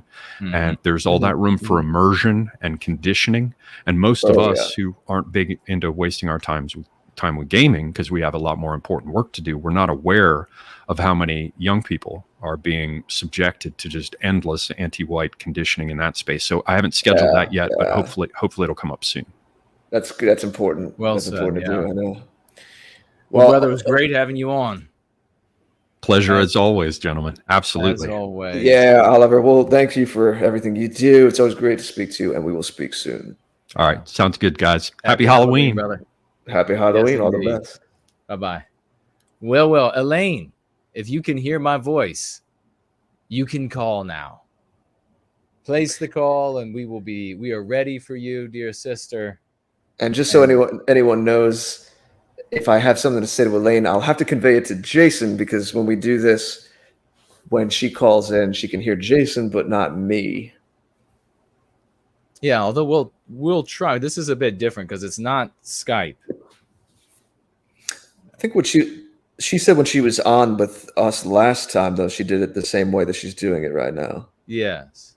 She's doing it the same way she did last time. And she was unable to hear you? That's right. That's correct. Okay. Well, Elaine, when you are ready, place your call. Here it comes. And let me put you on speaker. Elaine, can you hear me? Yes, I'm going to step out of my room where the computer is because I don't want that in the background. But how are you, Jason? Thanks for having me on again. Well, happy I'm Halloween. honored. Oh, my gosh. The honor is all ours. Thank you so much. And thank you for everything that you made and sent to me. Folks, this lady is an absolute... She's also a force of nature. Check out these little guys that I will be hanging up different places. There are more than a handful of those. And then we got these little ghosts, as well. Look at how cute that is. Nobody's going to be able to look at that and come to some. I hope that reporters try to do stories on these things. I'll be sharing more of this tomorrow that Elaine sent, folks. An extremely talented lady. She is tireless. So there are all of these wonderful stickers, both for Halloween and for Thanksgiving. So thank you so much for that and all of your service to White Wellbeing. How have you been enjoying the show tonight? Oh, I love it. Yeah, the great guests and stuff. And I actually want to thank Oliver because he was the one that kind of pointed out how those rocks might get, anger the anti-whites, and that they're kind of, so that's why I switched to the, I shouldn't say I switched to them. I still make the rocks, but I just make sure I put them in areas and give them to people that are not nuts. You know what I mean? Because they can do a lot of damage. So I thought the plaques, I guess you could do some kind of kung fu thing and throw one of the plaques at somebody too, but it wouldn't do as much damage probably. So you never know, people are crazy. But the stickers that I gave you are waterproofed, but the plaques aren't. So if you're going to put them out in the rain, I would spray them first. But the stickers, I spray them so that you can, they're weatherproof, which is cool. Oliver brought up a good point. And actually, my friend that puts out the rocks even thought of that a couple weeks ago. He was just like, before Oliver brought it up, he said, you think some crazy people will, so I don't leave them like in urban areas where someone could like throw it through a store and then blame us and make it look like one of us did it, Right. Precisely. Jared, did you have a question for when you brought up like targeting the material, the propaganda or whatever you want to call it, the White Wellbeing information, it is good to kind of target it to the people that your audience. So it's kind of like if I go to a skate park, we'll use the skater ones. If you go to a place where there's mostly older people, probably the flowers and the leaves and stuff would appeal to them more than skateboards. Obvious things that you kind of have to know who's going to be seeing it. Right, and this is the wonderful thing. I think that coming from the place of love, genuinely, out of being outside, and this is where folks make a lot of errors, that we are outside of the anti-white narrative, and a lot of people who are inside the anti-white narrative, they look out at us, and they are on a spectrum, an artificial spectrum, and they are unable to perceive us as outside of the story. It's like we're in another dimension for them. And so then they think that we are somewhere on that same spectrum and that they are on the artificial spectrum that the anti-whites provide them. And then we're trying to just give a different signal differently or something of this nature. But in fact, folks, you could not come to the kinds of conclusions that Elaine is coming to in how to approach people if you were still in the anti-white narrative, if you were still on that artificial spectrum. You can only come to these realizations, these discoveries, when you have left that story. And now you're coming from a place of love, hope, and redemption. You're genuinely trying to help people, harm to none whatsoever. Anything that will maintain Western civilization as it is, anything that helps Western kind recapture its destiny is going to be good for all peoples. That in fact, we are a cause, a belief, a practice that is open to everyone of all immutable characteristics. And we do have wonderful people from different immutable characteristics than our own who have come to white well-being and are serving white well-being. But it's because of being in that place, actually being that thing, that you then realize, okay, there are different ways that I can speak to my brothers and sisters out there. There are different ways that I can speak to the public, because you're embracing something new, something that you genuinely are, rather than a character in a movie. When you're a character in a movie or a story that everyone else, they're just trapped in that narrative, they have to look to somebody who's not there to tell them what to do, what to say next. All they have left for them is to reflect on what has gone before and then LARP that forward into the days to come. And of course, that is always from the anti-whites have given them nothing good. So it's always from a very ugly place, a very unproductive place. Instead, we see things like what the great Elaine Sabatino is doing with hearts and the stickers and for the skateboarders, and then the flowers for the people who are a little older. We see this stuff as absolutely marvelous because it matches our heart. We are not, we were talking a couple of weeks ago, Elaine, about how we're not getting into the parent-teacher association meetings and then meddling around with what they're doing. We are the parents in the parent-teacher association meetings. We are the ordinary Americans, the ordinary Brits, the ordinary Germans who are sick and tired of anti-whiteism, want to put an end to it. And that's obviously what is compelling you and driving you to make so many folks. We're talking about hundreds and hundreds of wonderful works of art, works of the heart.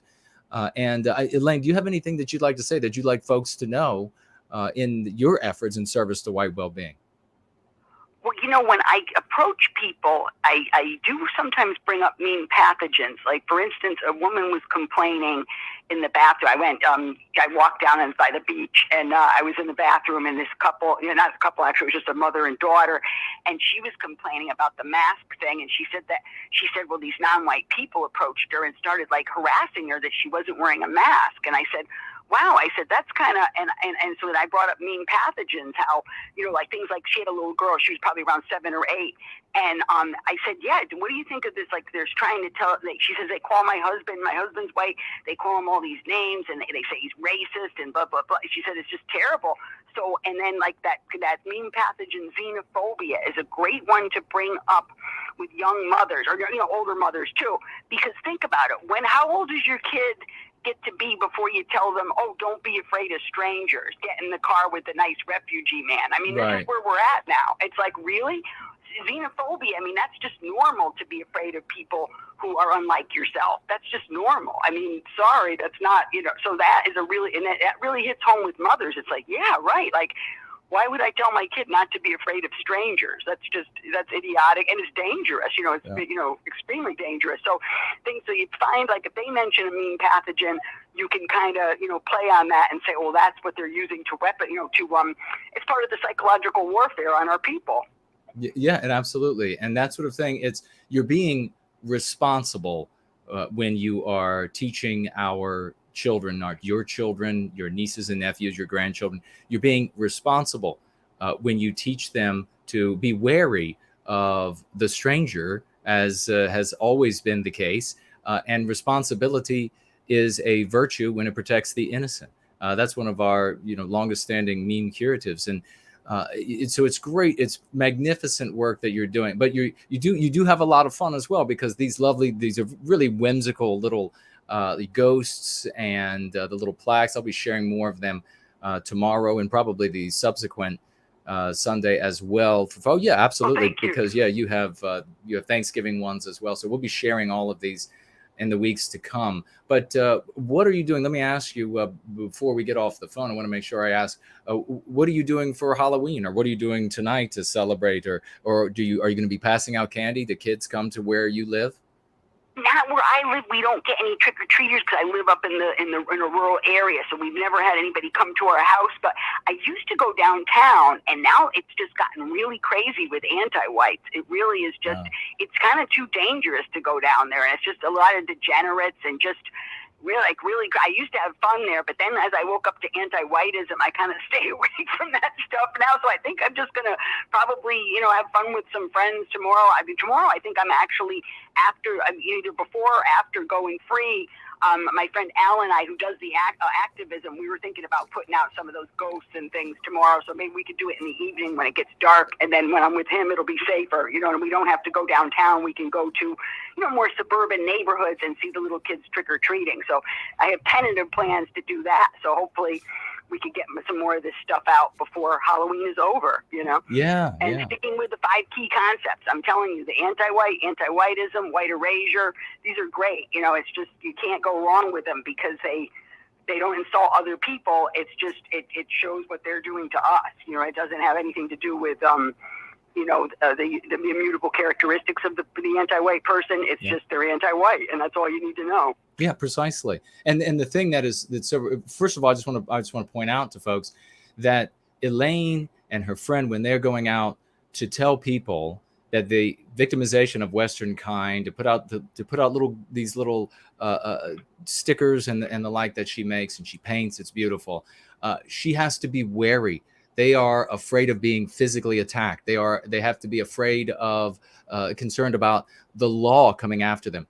This proves that this anti-white narrative, and we've had a couple anti-whites in the chat tonight, acting as though, with, of course, just claiming without any proof that the West is controlled by white people for the benefit of white people, and all it does is harm non-white people. If that were the case, and I kept saying, prove it. Of course, they can't prove it. If that were the case, then of course Elaine would be able to be out in the middle of the day and tell people that we need to stop harming white children with all this anti-whiteism. And everyone, the police officers, everybody on the streets would come up and support. No, in fact, the opposite is the case. Anti-whites know this.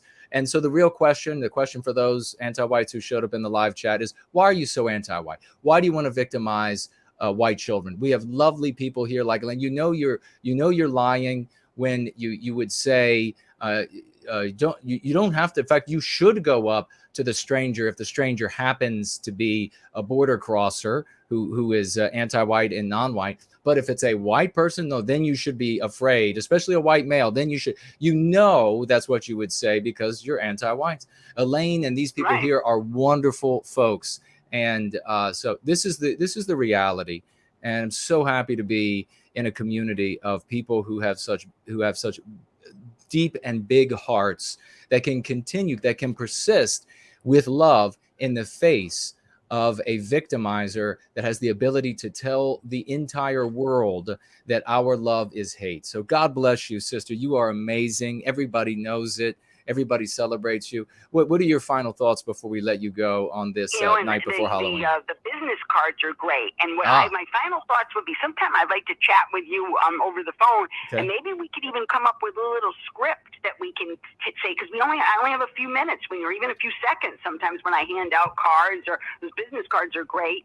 And we're going to make up more actually too. So that, different slogans and stuff like from your website.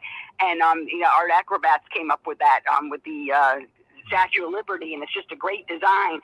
And so maybe it might be good to have like a little script that you could tell people, because you only have a few seconds, and then kind of keep it consistent. I've been going up to mainly white men and saying and like I said, you can kind of tell by their energy. They don't have to be good looking or tall or anything. Sometimes they're just average guys. Sometimes they're very good looking and tall. It's a different. It's just they just have that receptive face. You can tell they're just fed up. You know what I mean? You can just tell. And I usually get quite good reception from them. And what I've been saying is, hey, don't let anybody ever tell you that you're privileged because you're a white guy. And I hand them the card and I walk away. And then sometimes they'll say thank you, and they just feel so relieved that someone's actually sticking up for white men. They're just like flabbergasted. I mean, some of them are just like, thank you. You know, it's hilarious to see them. Well, a couple of them, I almost started crying when I said that. Oh, I bet. And cops too, they're kind of divided. Some cops are anti-white and some are not at all. And they are, you know, we target them all the time with this stuff, and they're not reporting it. They don't think there's been some stickers up near the police station for weeks and weeks that don't get taken down. If they thought it was so horrible of a message, Jason, they would be torn down. So, you know, you've got cops. You can't say they're all bad, and you can't say they're all good either, because there's anti-white cops and there's white positive cops. But it is interesting that it was so evil. I think they would be investigating this, right? Because they know, well, wait, they go to your site and say, well, that guy's, you know, pretty normal, pretty nice guy, you know, why would, so they don't investigate it, even though the anti-whites want them to, you know. Well, precisely. And that we've seen this with law enforcement on 2 continents now, several countries, where law enforcement has a look at the work that we're doing here in service to white well-being, and then they decide, actually, these people are very normal, and you should probably leave them alone, because there's no issue with the things that they're. Not only is there no law that is not broken, but we are supremely moral. Anybody wanting to victimize Western kind is immoral. We want to put an end to that victimization for the benefit of everyone, and that is the highest moral position that one can hold. So we love you so much, Elaine. Thank you for everything that you do in service to white well-being, and you are welcome to call in and be on any of the shows we do anytime you want. Okay. Oh, thank you. And I just wanted to say how great it was that you got a chance to visit Fraulein at Dresden and her mom, her lovely mother. That was such a touching, you know, episode of Going Free last week. Thank you so much. Well, thank you so much for that appreciation. It was very meaningful to me. And thank you too, Jared. And I'll let you guys go so you could bring on the next guest. And love you guys. Love you too. Bye-bye. Bye-bye.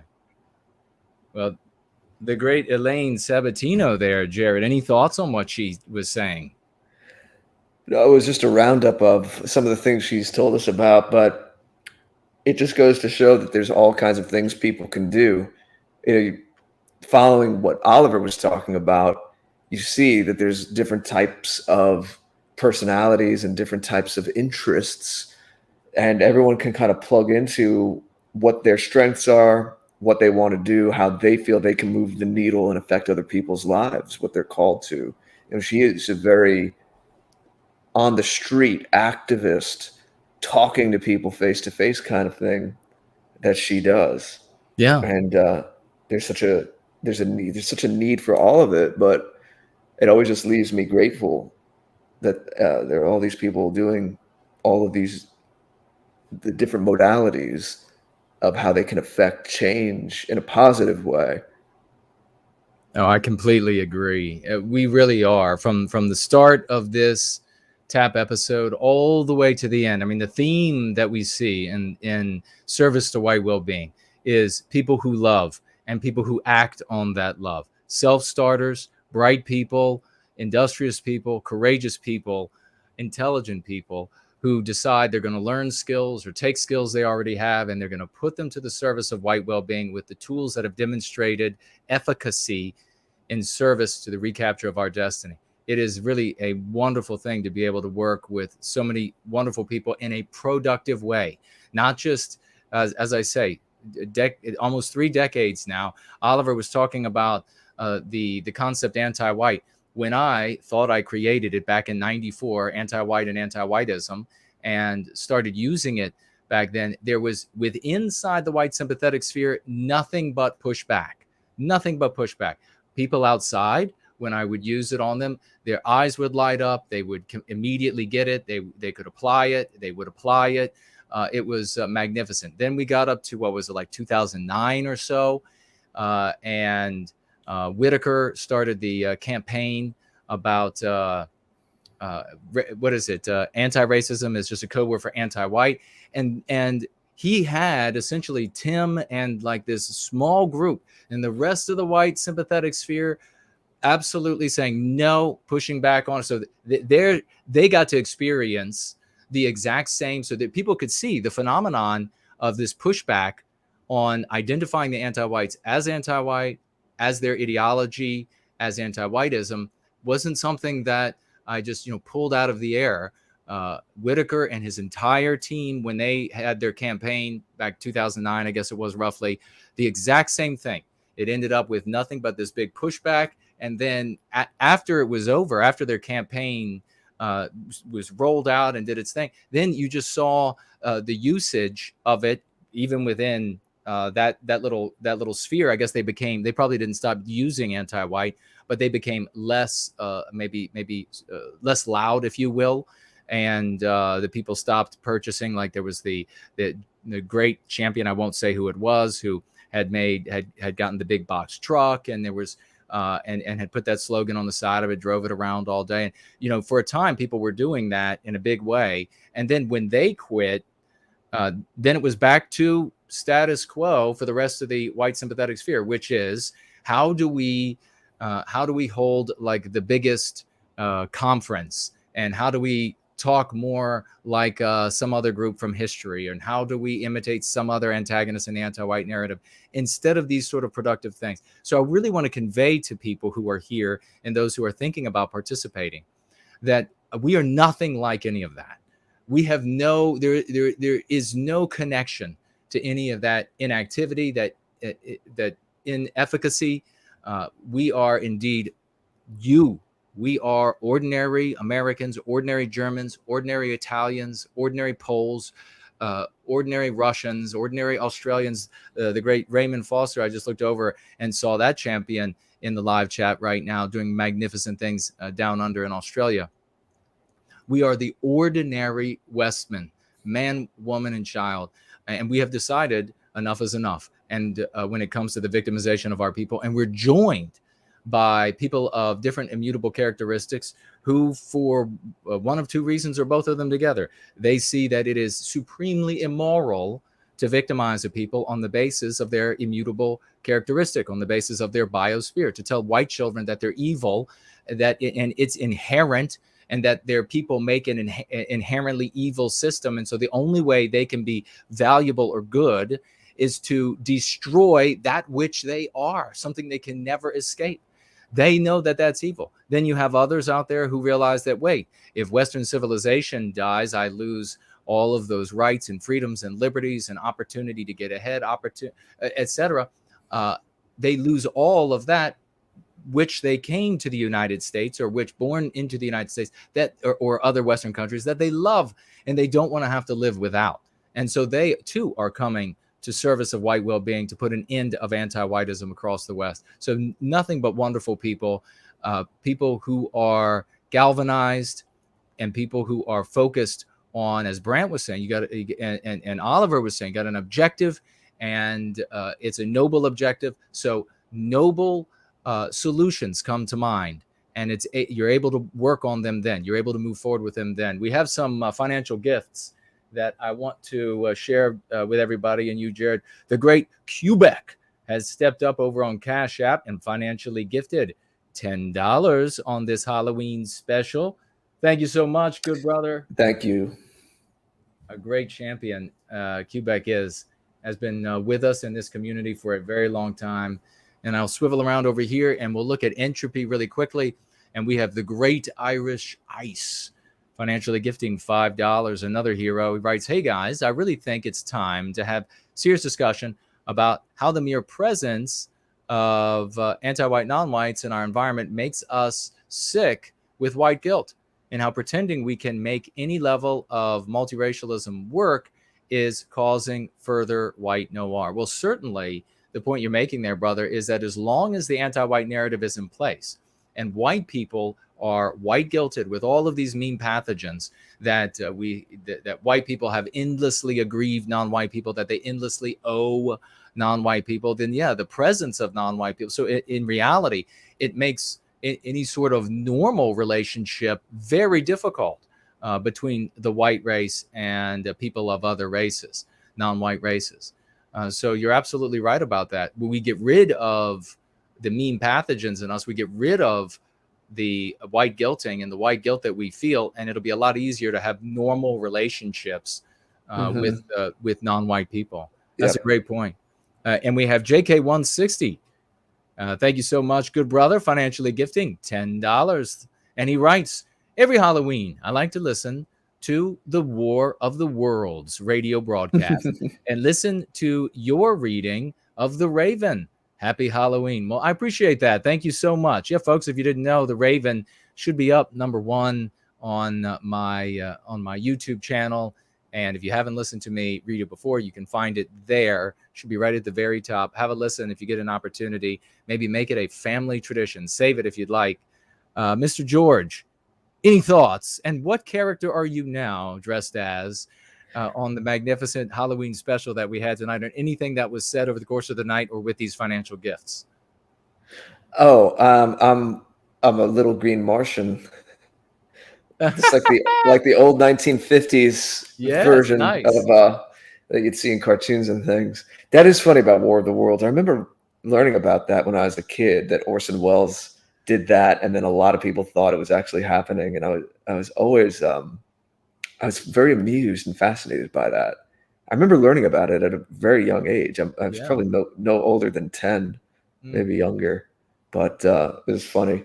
Anyway, everyone was just in great spirits tonight. Everyone brought something interesting to the table, and I love it. I just want to thank everyone. Been having fun in the chat, talking to people, and wish everyone happy Halloween.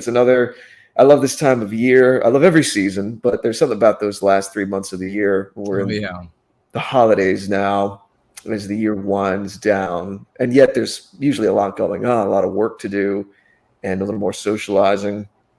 And it's a great thing. I love it. I love that we get to mark these shows together, do these holiday shows together. It's always a highlight. It's something I look forward to. And there's not much else to say other than where can they find you? Well, go to the music site right now. I might be changing. I saw that there's a certificate on my site I need to update. So thegreatorder.com is actually some people getting an error message. Nothing's wrong. I haven't been attacked, but I just need to set something up. But music.thegreatorder.com, that's a subdomain. So for whatever technical reason, you can access that. But that's really good anyway, because music, and you may have heard ForNull and I just did a collaboration together. So I have a link there to it. And that's really what my focus is. That's what gets me up in the morning. And what I'll be really, we talked about people finding their strengths before.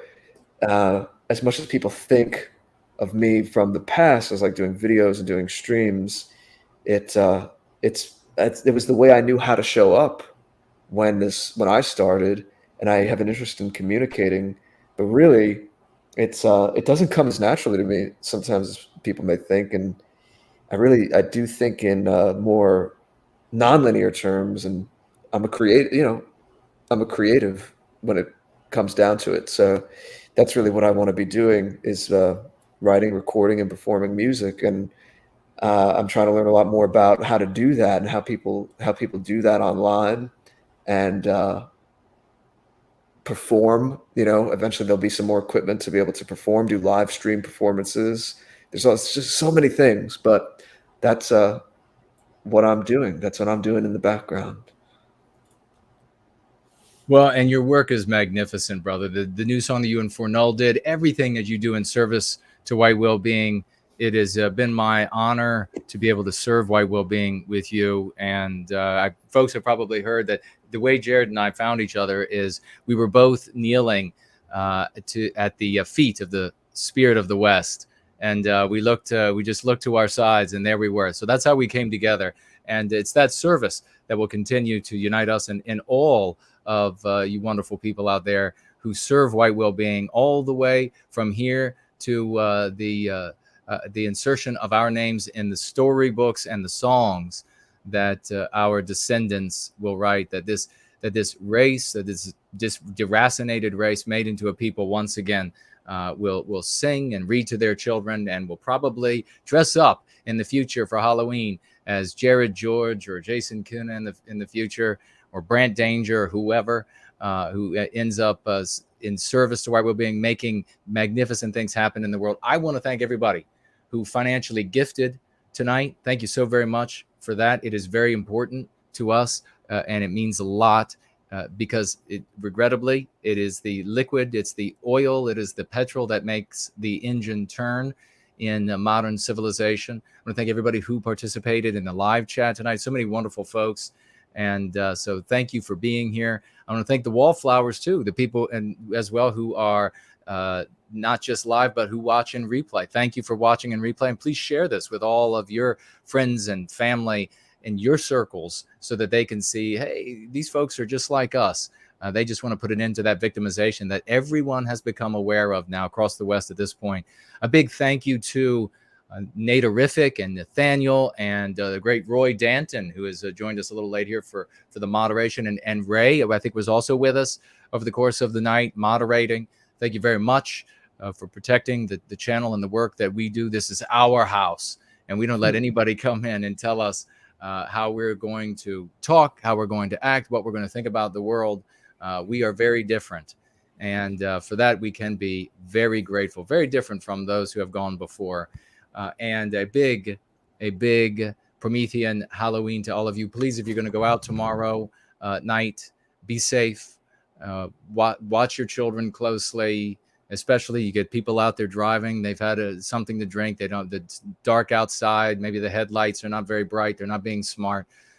Be safe because we want to continue for the totality of our lives, making wonderful memories with our families, rearing them in service to white well-being so that the children are inoculated against anti-whiteism so they don't grow up hating themselves, and then using our industry, intelligence, and education, whether that means that our faces are out there and our real names out there, or whether it means that we are in the deepest layers of anonymity to be able to do that. All of it is heroic. All of it is deeply appreciated. We love every single one of you. We're going to tap out with one final on this Halloween special of Tap with one final debt of gratitude. I want to thank deeply for sponsoring this episode of Tap, the one and only Snuggle Bear.